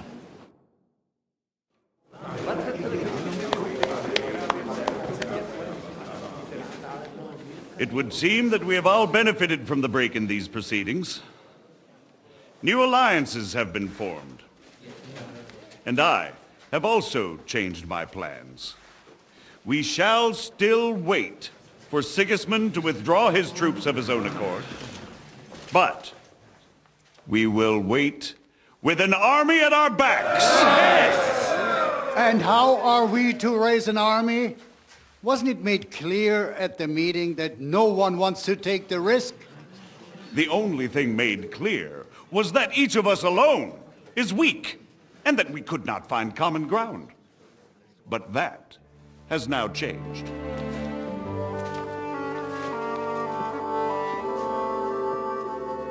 King Wenceslas is, by the will of God, the Balbatim of all his subjects. Not only the Christians, our community, and not only ours, will give you coin. The Kuttenberg houses are still loyal to King Wenceslaus, and we stand with Lord Ruthard. And if that's not enough, the houses of Leipa and Kunstadt will unite and march side by side. My niece, Yitka, will take young Lord Capon as her husband.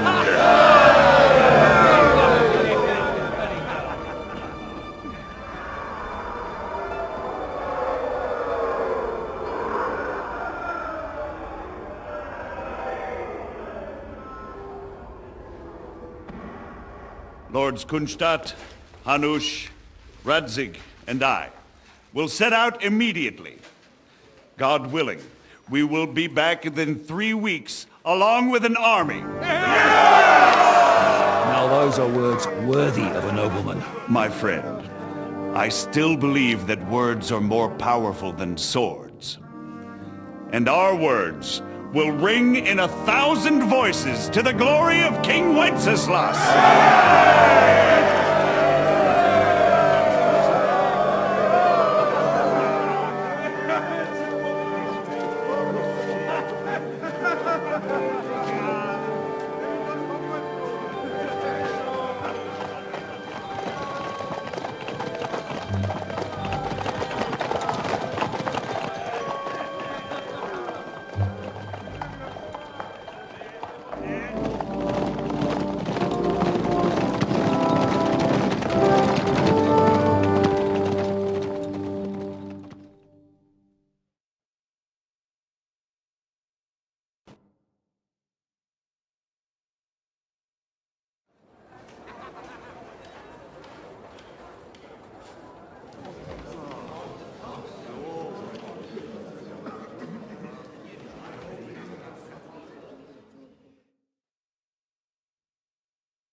After we conquered the city, you promised to restore order immediately.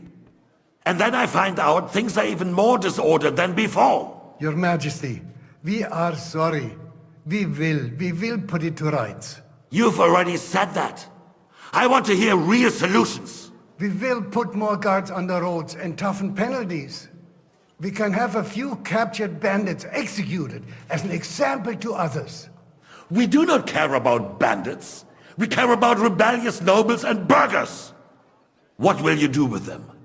How will you solve the chaos in the town administration, the rebellious miners, and the dismal yields? And how is it even possible that a rebellion against the king is smoldering here in the city? What do you mean, sire? I hear the resistance is coming from the Jewish quarter, from right under your noses. Why haven't you done anything? We don't know who is behind this. Without evidence, we cannot punish them. Otto von Berghoff did not ask questions in Prague either. He acted. And I advise you to do the same. Find a couple of wretches in a hole somewhere. Point them to the Jewish quarter and give them free rein. To do anything. The city's Jewish community was and still is on Wencesla's side. They need a warning. We do not even have enough men to... Marquardt, could you spare a few men for a while? Of course, sire. I'll assign them to Eric. He'll take care of it. So you see? All you have to do is make sure the city rebel get their share. You could at least manage that, couldn't you? And if the thought should cross your minds that you would get rid of the debts to the Jewish moneylenders this way, forget about it. Your debts will remain, up to the last groschen. Only now you owe us directly. And while we are on the subject of money, has the yield from the mines finally matched last year's? Sire, the deposits are dwindling, and mining is becoming increasingly difficult. And to make matters worse, the miners started rebelling. Don't take us for a fool. They'll stop rebelling when you pay them proper wages. Your Majesty, we can't do that. Silence! How dare you oppose the kingdom's protector? You're a bunch of incompetent sycophants! Chicken shits! Not any better than the scum hiding in the forest. I apologize, sire. I'll do everything in my power to... All I hear from you over and over again are excuses and prevarication. And results? None. I therefore place the city council under the authority of Sir Marquardt von Aulitz, who is present here, with immediate effect. He will make sure you finally do your duty. But, sire, that would be a violation of the privileges granted to us as a free mining town. Silence! I am the only guarantor of your rights. You have to earn your privileges, not hide behind them. During my brother's reign, this idleness was perhaps tolerated. But that is over now.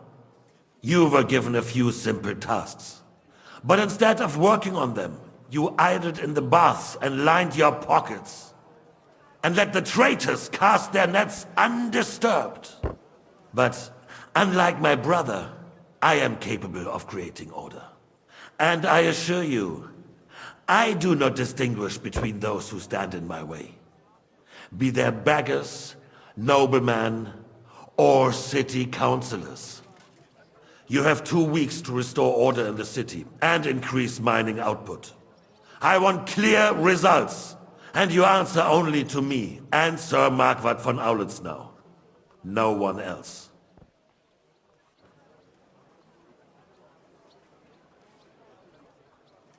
The council is dismissed. You, don't go anywhere, boy. Be so kind and remain here. Our throat has become rather dry.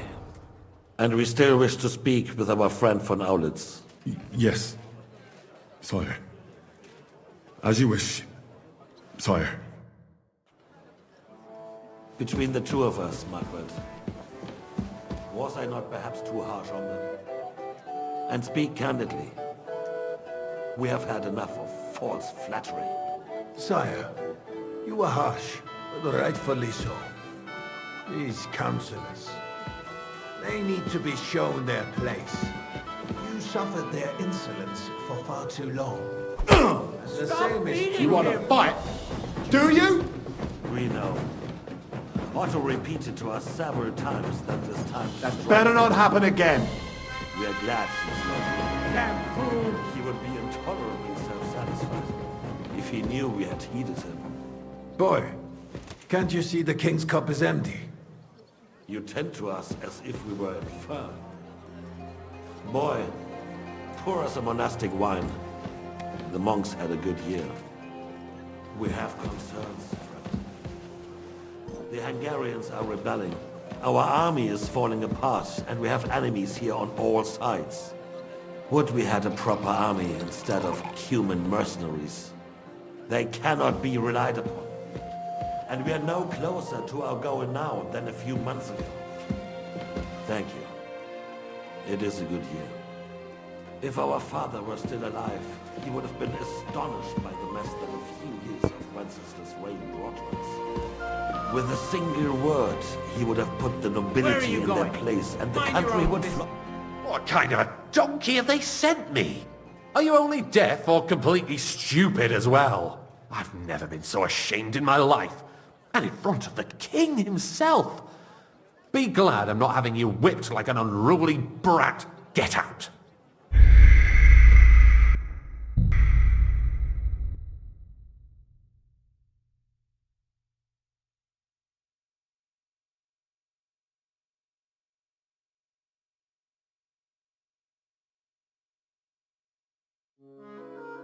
Between the two of us, Margaret, was I not bad? And speak candidly, we have had enough of false flattery.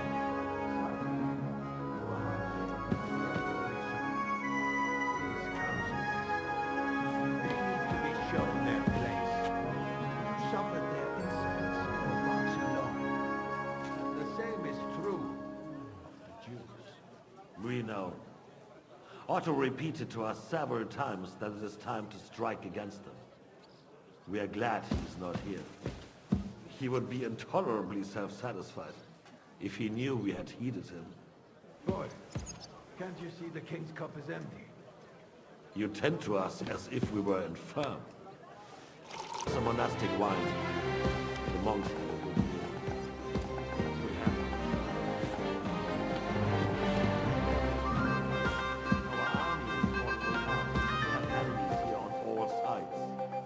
Would we had a proper army instead of human mercenaries. They cannot be relied upon. And we are no closer to our goal now than a few months ago. Thank you. It is a good year. If our father were still alive, he would have been astonished by the mess that a few years of Wenceslas' reign brought to us. With a single word, he would have put the nobility in their place, and the country would flourish. God grant him eternal glory. We won't need much more time. We'll arrest the traitor Odor, and the rest will follow. You say the others will be brought into line, but what do you know of them? We know only a few of them. But there's a fortress standing on every damn hill here. What side are their lords on? We'll find out soon enough. If only Wenceslas were not such a stubborn ass, and relinquished that throne that he has no use for anyway. The nobility, on the other hand, found a ruler like him very useful. They made a puppet out of him. Once you restore order, they'll join us. All you have to do is promise them the privileges they lost during Wenceslas' reign. First, they'd have to be willing to make peace at least among themselves.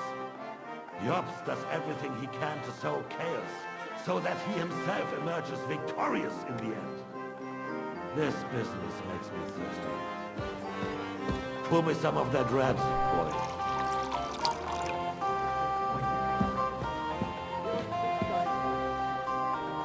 Maybe.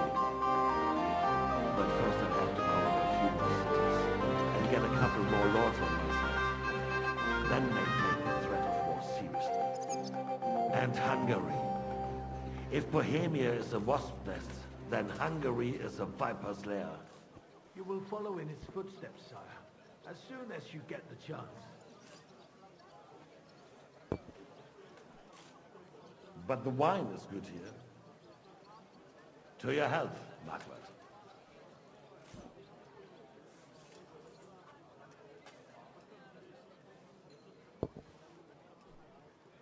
And to your health too, boy. May your children grow in a land ruled by a good king. Thank you, sire. You are too magnanimous. Why? You did a good job. You can be proud of yourself. To your health, your majesty.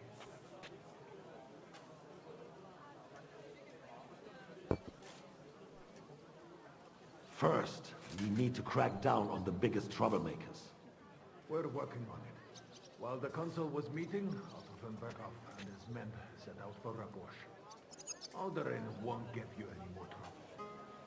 He and Ruthard are in it together. Once we get Odalin, we can handle Ruthard easily. Rabosh will be yours.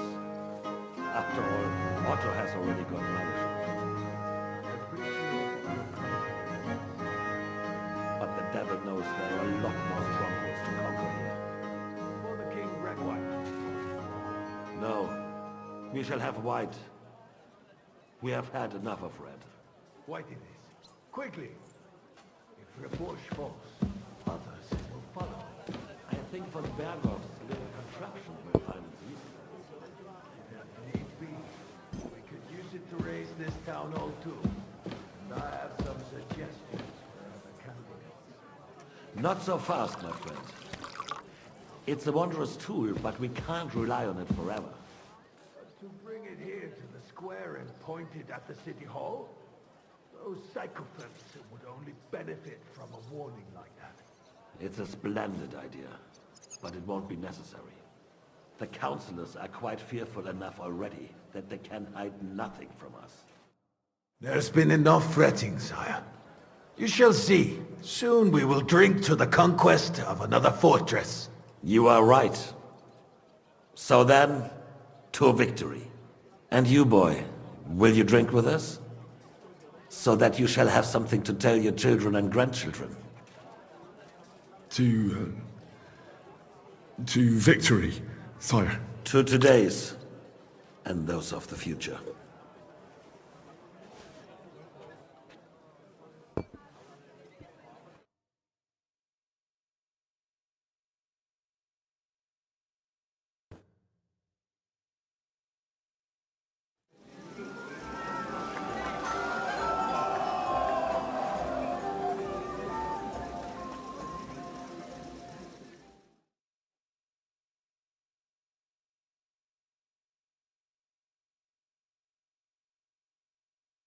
What are you doing? You here, old cunched up. Roast was calling out to me, begging to be eaten.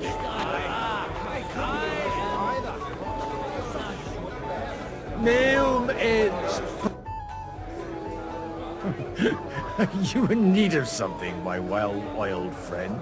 I'd like to drink a toast with you to our joint success. As they say, all's well that ends well. So, to brighter tomorrows. Touching. Come now. What's become of your poetic soul? I never had one. Truly? Not even a little? Oh, maybe once. The older I get, the worse it is. Give me a few more years and I'll become a professional mourner. See now. I'll gladly drink to that with you. Only, there's nothing to drink. We've run dry. Fuck. I've got a tongue like a slice of weak old bread after all that gabbing. Well, get something wet for us then. His lordship is so unsteady on his legs, he can't make it as far as the keg. To hell with that keg slop. Your father surely has something better stored away. I had my eye on him all evening. He had pictures brought from somewhere for himself and his closest friends, and left the rest of us to drink cheap dregs. Try and find one of those pictures for us, eh? I'm sure you can manage that. You can bet on it. I've got a nose for booze. I don't doubt it. Get sniffing quick.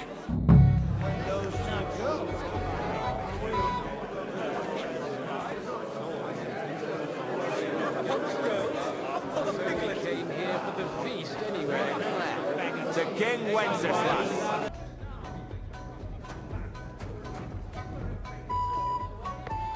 The rat'll be good, I hope.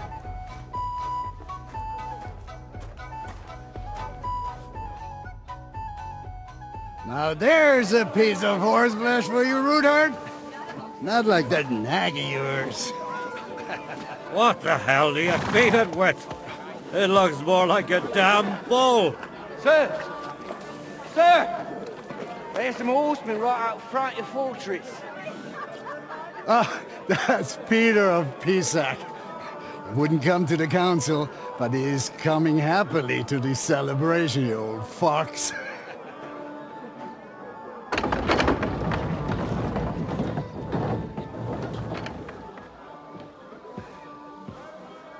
Come on in, sir. There's wine aplenty.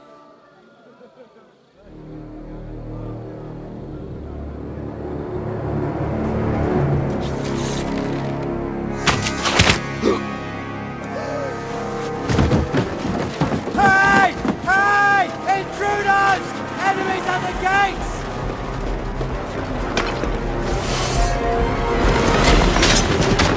Seize the nobles! Kill the rest!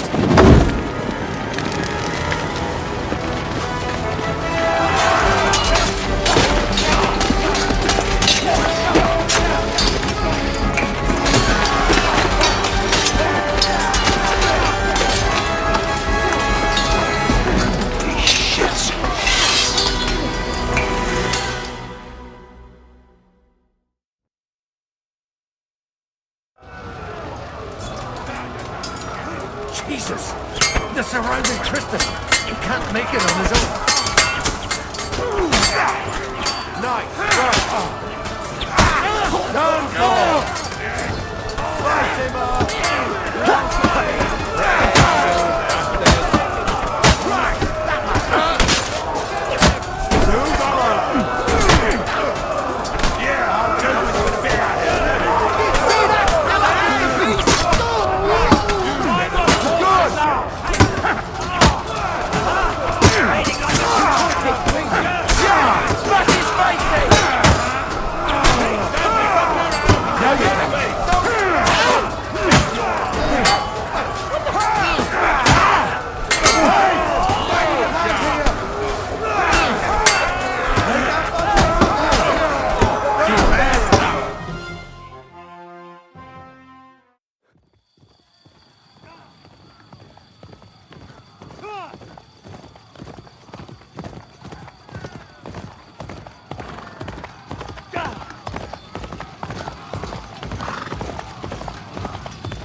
Whoa! Let him have it! Ah, he doesn't know which way to turn!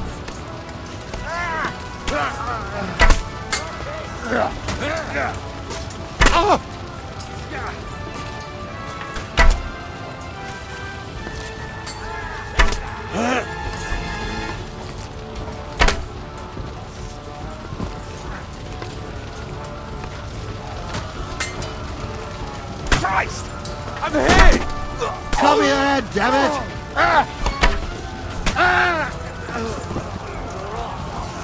I'll spear you a new arsehole, you fucker! Nice hit! There's more of them!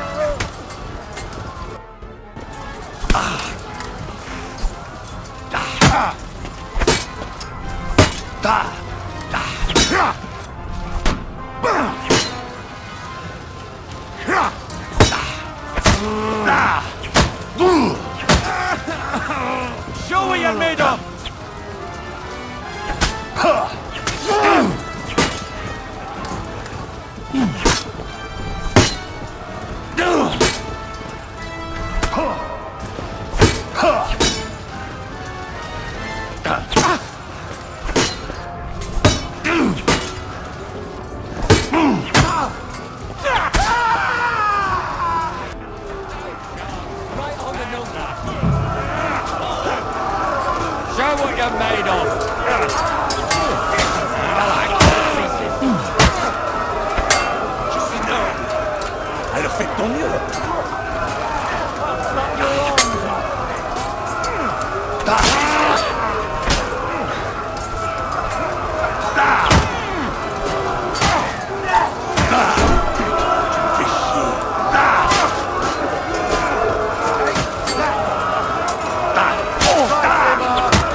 You won't get me! Hey, he's done for!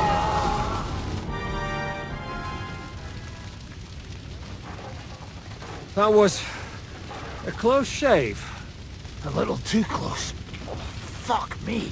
Do my eyes deceive me? Henry! Godwin! How did you get... Damn. I can't tell you how happy I am to see you.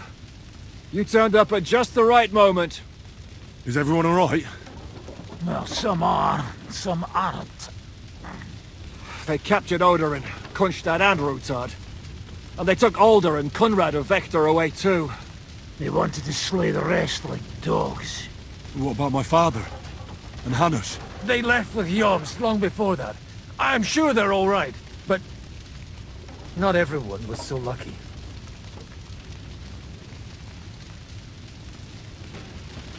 I tried to come as soon as possible and warn you, but von Bergov's people beat me here. You knew he was coming. He wanted Odorin. He probably had no idea they'd find most of Sigismund's enemies here in one place.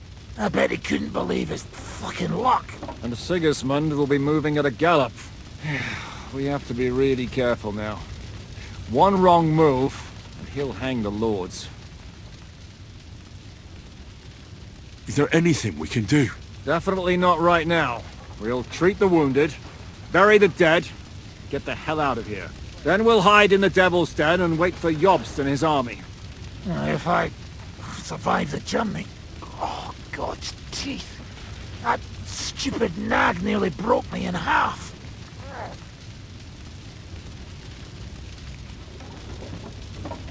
The king announced one more thing at the council.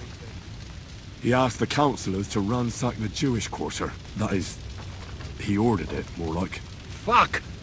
Liechtenstein's got his people there. They could reveal a lot. The city rabbi is sitting upstairs in the hall.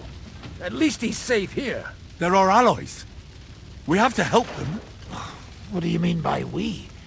Everyone here is lucky to be still breathing. I can just see them all jumping to their feet and rush to save their poor Jews. Maybe Samuel will figure something out. He wanted to talk to you anyway. He's here too? Aye, escorting the rabbi. You should go and see them as soon as possible. And tell Liechtenstein too. Anyway, we've got work to do. Godwin, give me a moment. I'll go and see Christopher first. Good to see you both. Alive. Oh, come on. You know, I've walked out of much worse scrapes laughing. They could well have killed us all. If it hadn't been for you, Henry, von Berkhoff could have caused a lot more harm. Von Aulitz surprised even Sigismund with that. You should have seen the look on the king's face when he told him. Well, thank God we all survived. Well, not all of us. They killed Lady Anna of Volstein and many other nobles. It was slaughter. And they captured our closest and most influential allies. Without them, we can hardly get the burghers on our side. We're stuck.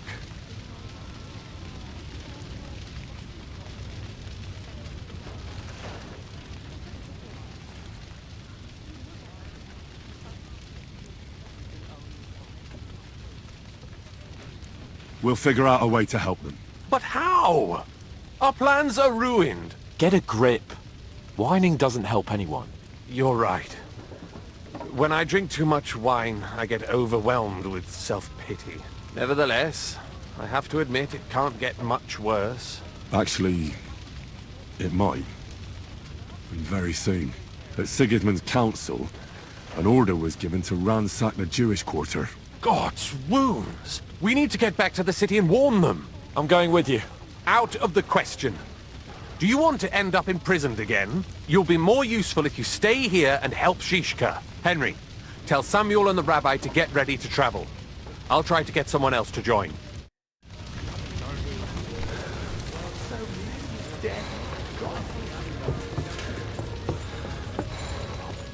Did I not tell you we should not come here? You did. But I still insist that it was necessary. What have we gained? We could... Sam, I need to have a word with you. Uh-huh. That makes two of us. Just tell him. You may not get another chance. I talked to Godwin. He said you know each other? What did he talk about? Me? We talked about your stepfather, Martin. Why? Neither of you knew him. It's true, I did not. But I tried many times. Remember how I stared at your sword when we first met? I recognized the Master's symbol engraved there. Well, the thing is, I am Martin's son. What? Pa's son? How did... Yes, his son. That is, his bastard son. Godwin can say whatever he wants. I'm not gonna go into it. We've got work to do. Very well. What work then? This is not the end. We have to go to Kuttenberg, now. Sigismund ordered confiscation of the property of people in the Jewish quarter. The king has approved Gzere. He's no king to me. He's a fucking whoreson. What's a Gzere? That is hard to explain. Nonsense. It is as clear as day. Christians set out to kill our people. Innocent and often defenseless. Ransack their houses and divide the loot. And all that with the king's blessing. This is what we were afraid of. But we did not expect Sigismund to be in such a hurry.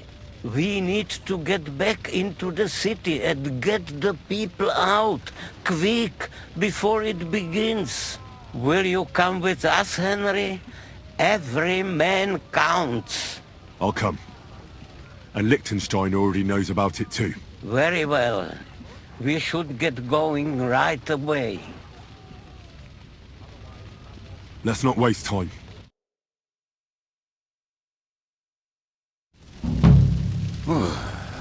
Thank God you're all right. On the way here, I saw Sigismund horsemen and feared the worst. Kubienka? What brings you here? Well, I heard you were having some kind of a feast here, so I came to grab a bit of meat. And I see, instead of that, you have a massacre here. Well, the real massacre is yet to come if we don't do something fast. We have to get to Kuttenberg. Can we borrow the wagon you arrived on? But of course. I borrowed it too, if you know what I mean, but, Could you stop blabbering already? We don't have the time. Easy, Ingele. And you, sir, if you can, come with us and help us. All right. But could you please tell me what the fuck is going on? I'll explain to you on the way. Time is running out. Are you coming too, Sir John? Of course. Let's go then.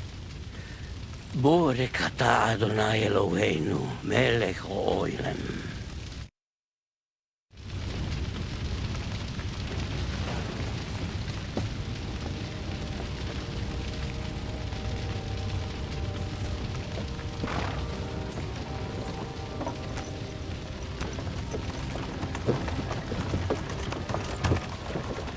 That's a good one. Peresh, can we go any faster?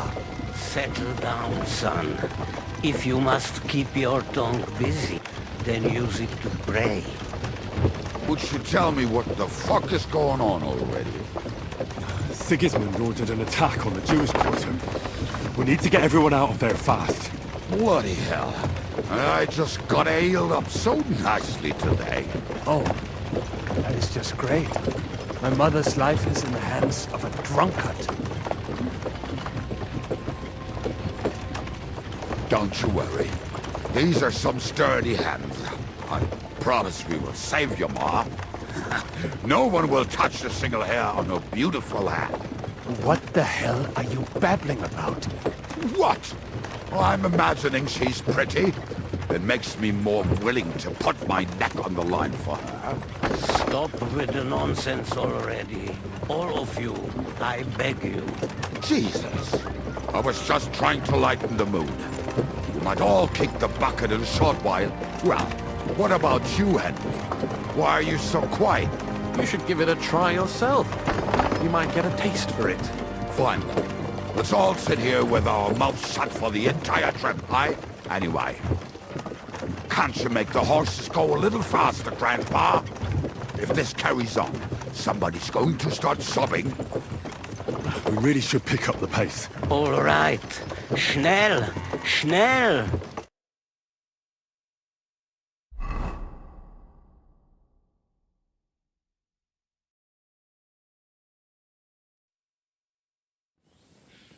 What's the matter? Why are we stopping? We will walk from here. We cannot drive right into those murderers' arms. But how do we get into the town then? We will go through Sheol. There are many abandoned mine shafts under the town. One of them ends here. Won't it collapse on our heads? We'll find out soon enough. Follow me. What a blessing it is to have found the passageway. I would be happier if we could do without it. We all would, lad. But it has been decided as punishment for our many sins. Our sins? You killed our savior. What did you just say? Oh, nothing. I'm just blubbering. I dare you to say that again. Loud and clear. You know what, sir? Just ignore me and be glad I'm here. And you up front, pick it up, little kurva. My horse is getting lonely. Halt! I heard something.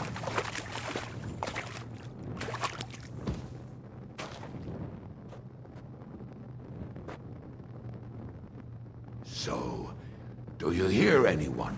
If they manage to get all the way here, it is all over. No, I think... I must have just imagined it. Let's keep moving.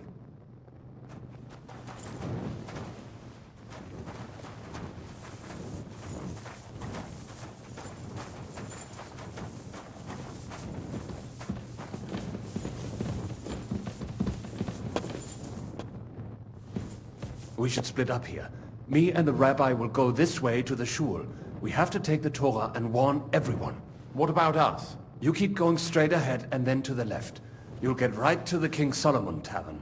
Gather up all the secret documents and wait for us. Shouldn't someone come with you, just in case? How about Kubienka here? Henry and I can handle it. Well, if you insist. Was that all the contempt you could muster up? Well, good luck. We'll see you up there. We have to go this way. Hopefully we'll find it quickly. I left a stack of my papers in the tavern. And if they fall into Sigismund's hands, people in other towns will die too. Do you think we're going to make it in time? To find the papers? Save the people? I pray we can, Henry. There's nothing more I can do. Hopefully everything will be all right at the tavern. My stash is locked away, and Samuel's friends are guarding the place. But who knows what the situation is like in the streets now? It's strange all the same, isn't it? Hundreds of people must have dug this tunnel. Years of hard labor in the darkness. The effort, the suffering. And today, God willing, we'll save a lot of folks suffering thanks to it. Damn it! What's the matter? The door leading up to the tavern is open. Samuel's men wouldn't have left it like this. Somebody else must have got in. I think there's someone walking up there. Go and check it out. If they took anything down here, they mustn't get out alive. I'll gather up my things in the meantime. I'll meet you outside the tavern.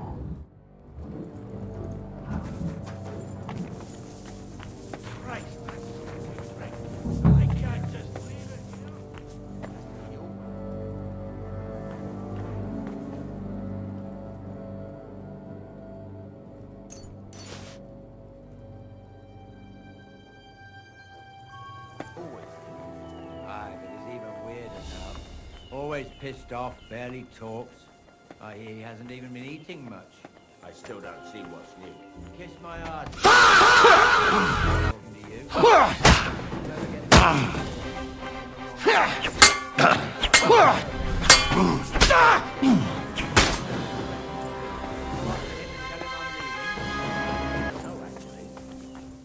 I saw him go to Eric's tent to give him a piece of his mind, but never saw him come out. Bugger this, not a damn thing here. If we go back and eat it, Eric will give us a bollocking again. Damn it. Otherwise Eric will flay us alive.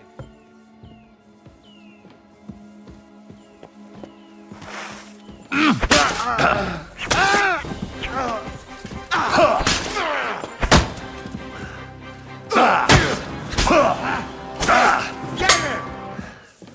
Do it! Bad luck! You won't get me!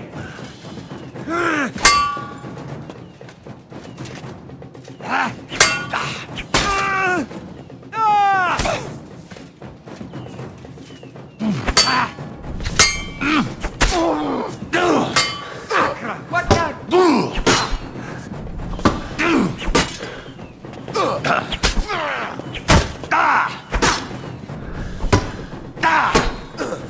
Bad luck! You want to try me?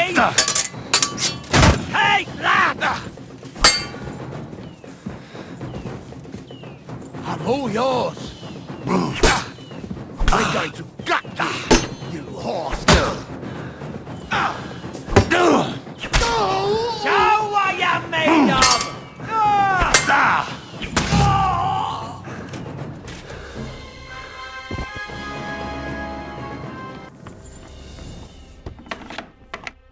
Baruch Hashem, Henry. You're all right. Sam, you're back already? How does it look outside? A few of the cutthroats got in over the walls, but we dealt with them. But there are more outside the gate. 4 of them were here in the tavern too. Fortunately, they didn't take anything important. But your friends paid for it with their lives. What? I'm so sorry. If it's any consolation, Henry here has already taken care of those cutthroats. Well, they didn't look like they just came to the tavern by chance. Eric must have sent them. What about your mother? Is she all right? She is, thank God. I told her to get ready, and we would come for her right away. I'm really sorry about your friends. We got here too late. There was nothing you could do. Benavis Hamardes. This Eric is really pissing me off. I've never laid eyes on him, yet I cannot wait to wring his neck. Well, there'll be plenty of time for that later. We have to go now. I'm sure Mama is waiting for us. We have to take her to the shul. You go ahead. I'll lock the tavern and block the secret passageway so no one else can get in. But sir, if any more of them come here, I can take care of myself. Now go. God be with you.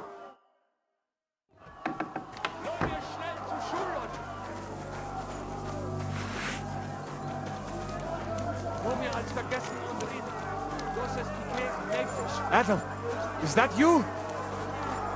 What happened? They climbed over the wall. One of them must have hit me. Get up.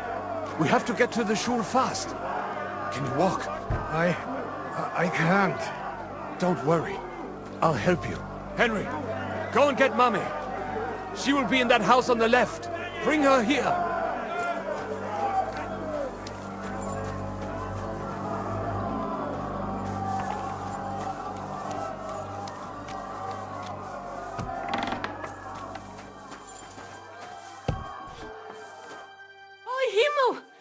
What's the matter? Where's Sam? Don't worry, ma'am. He sent me to take you to him. Mein Gott! What happened to him? Nothing. He's out on the street helping the wounded. Let's go now. We're out of time. Wait! Who are you anyway? My name is Henry. I'm,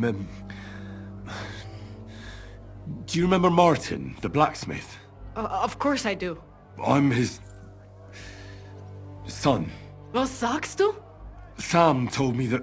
Watch out! More are coming! Run to the back, it might be safer there! What's going on? Sam, are you alright? I'm fine, but we will talk when you are safe. Now run! We have to get to the synagogue. But how? Through the backyards! Follow me!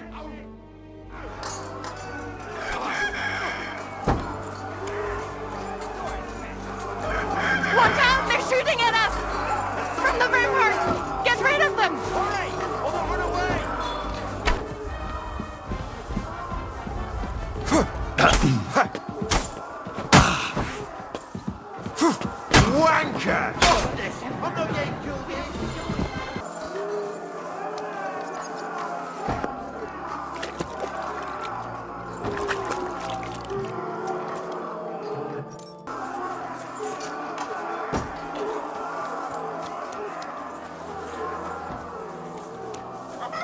Somebody help us! Leave us alone!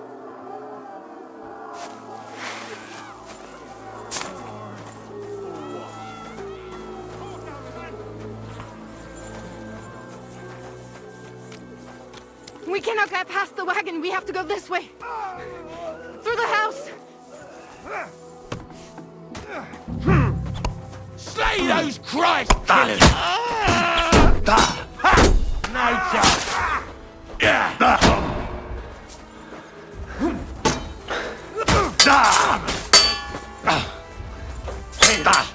Still not enough?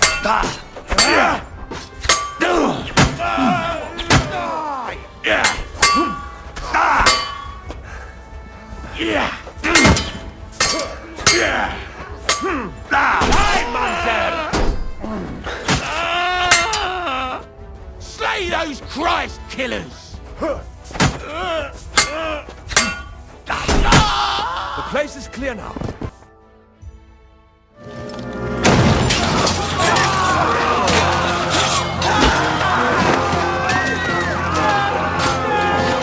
Get them all down!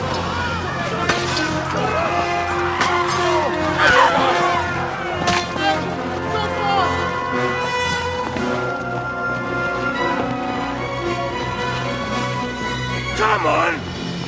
What the hell? What is it, fuckers? Rather slaughter women and the defenseless? Let's go! What's going on up there?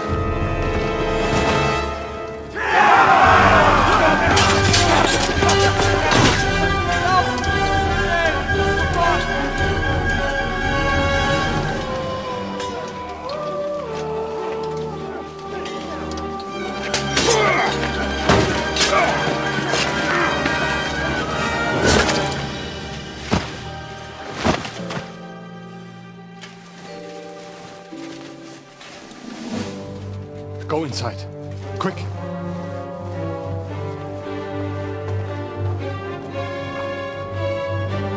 the fucking task.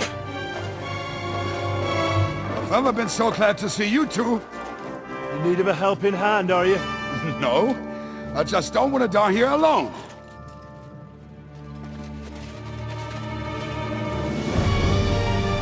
There they are! Well, now we're really fucked. Mustn't get inside! We have to hold them back! For how long, though? As long as we need to! Kill the rat! We'll rid this place of you, scum! Come on, then!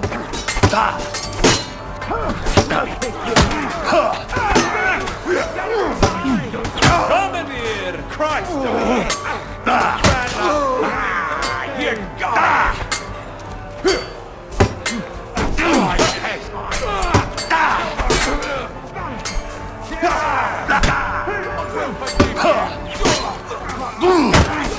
I'm reading good. We'll rid this place of you, scum! Smack him on the head!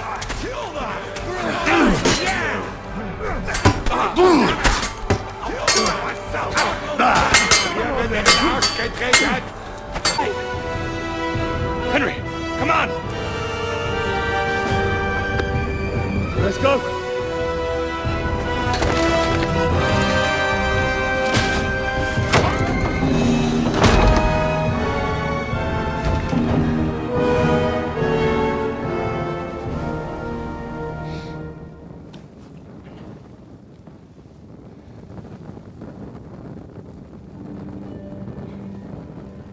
Gott mohol mir.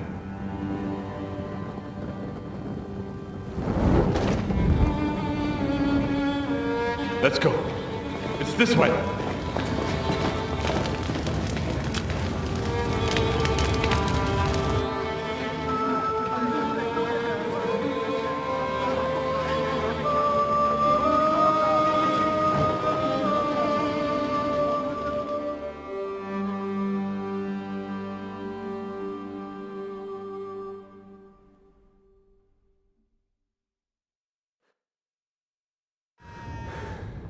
Damn.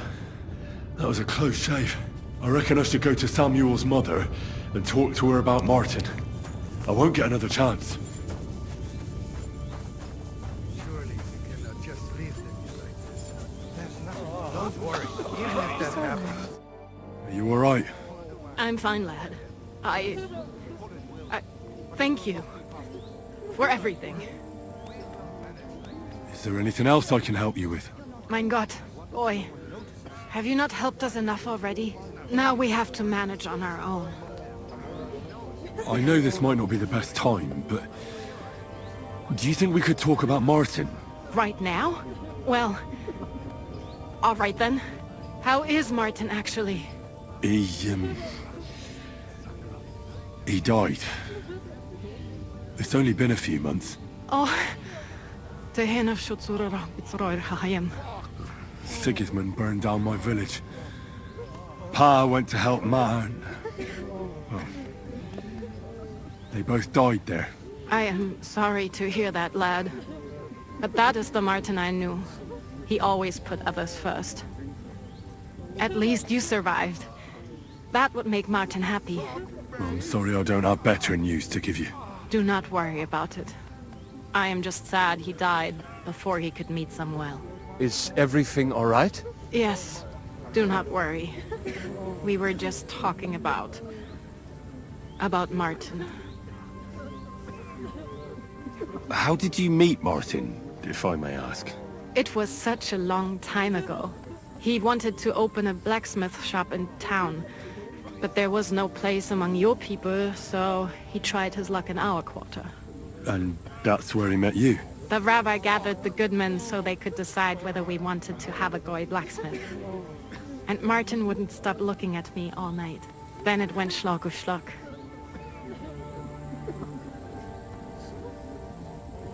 All right. That's about it. Before you go, tell me, what was Martin like as a father?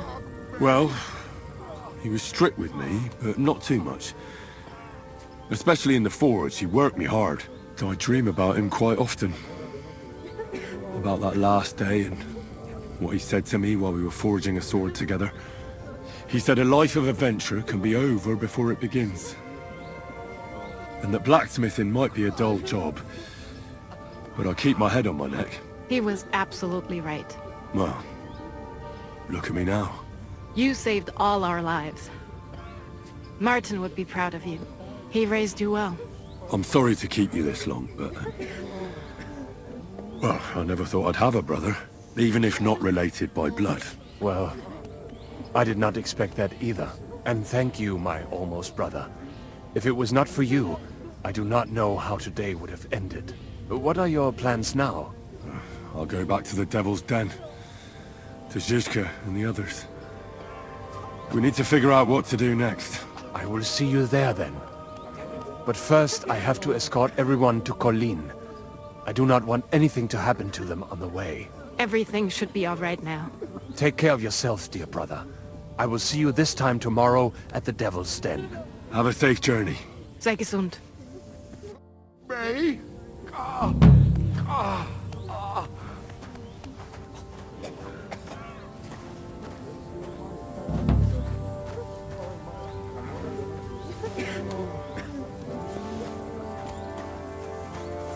Exactly. How could I forget?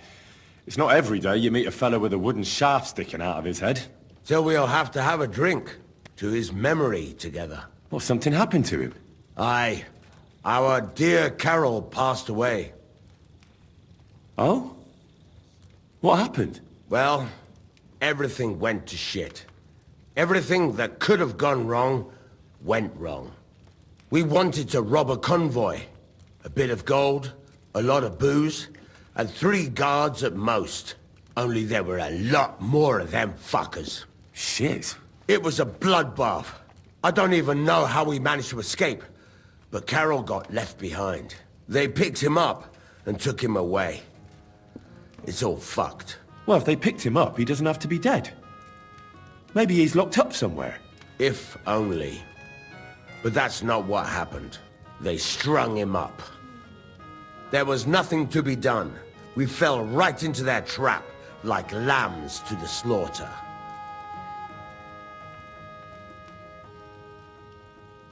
Fuck. What are you gonna do now? Without a leader? Well, I'm the leader now, but it doesn't matter. Because as soon as we show up anywhere, we're dead. Are they looking for you? There's a price on our heads. But more importantly, without the power of Carol's arrow, we're lost. Well, it seems like you could really use that arrow. You're damn right we could. Before Carol got it, we were in a real bad way. We barely had anything to eat. A band of miserable wretches. And Carol, he was a sad case. Always getting wounded and beaten up. This one time he was running through the forest and stabbed himself on a tree branch. Would you believe it? Even a tree could beat the fella. And then along came that arrow. He told me once, after he got hit and was out of it, he saw a saint or something. It really changed him.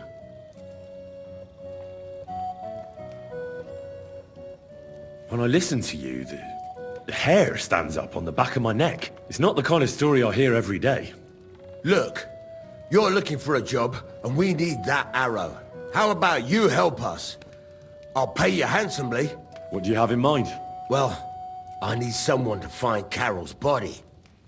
And to get, well, to pull that arrow out of him. Are you shitting me? You want me to yank it out of his skull? Oh, I know, it sounds nasty. But Carol would agree to it. I'm sure he wouldn't want us to end up dead. He'd happily give us the arrow. That's a job for someone with an iron stomach. It's nothing too complicated. Find Carol's body and pull out the arrow. That's it. So then, will you help us?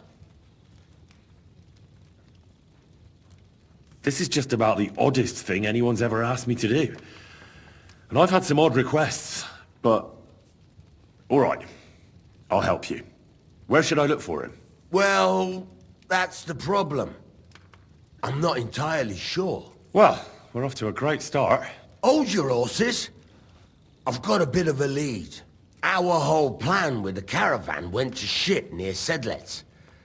They've got a cemetery there, and I heard there was a bit of a commotion about the last execution. The local gravedigger lives near the cemetery. I'm sure he'll know something. That's about all I know. We can't go round asking questions. That'll cost us our necks. Well, I'll see what I can do. If you manage to get the arrow, bring it here.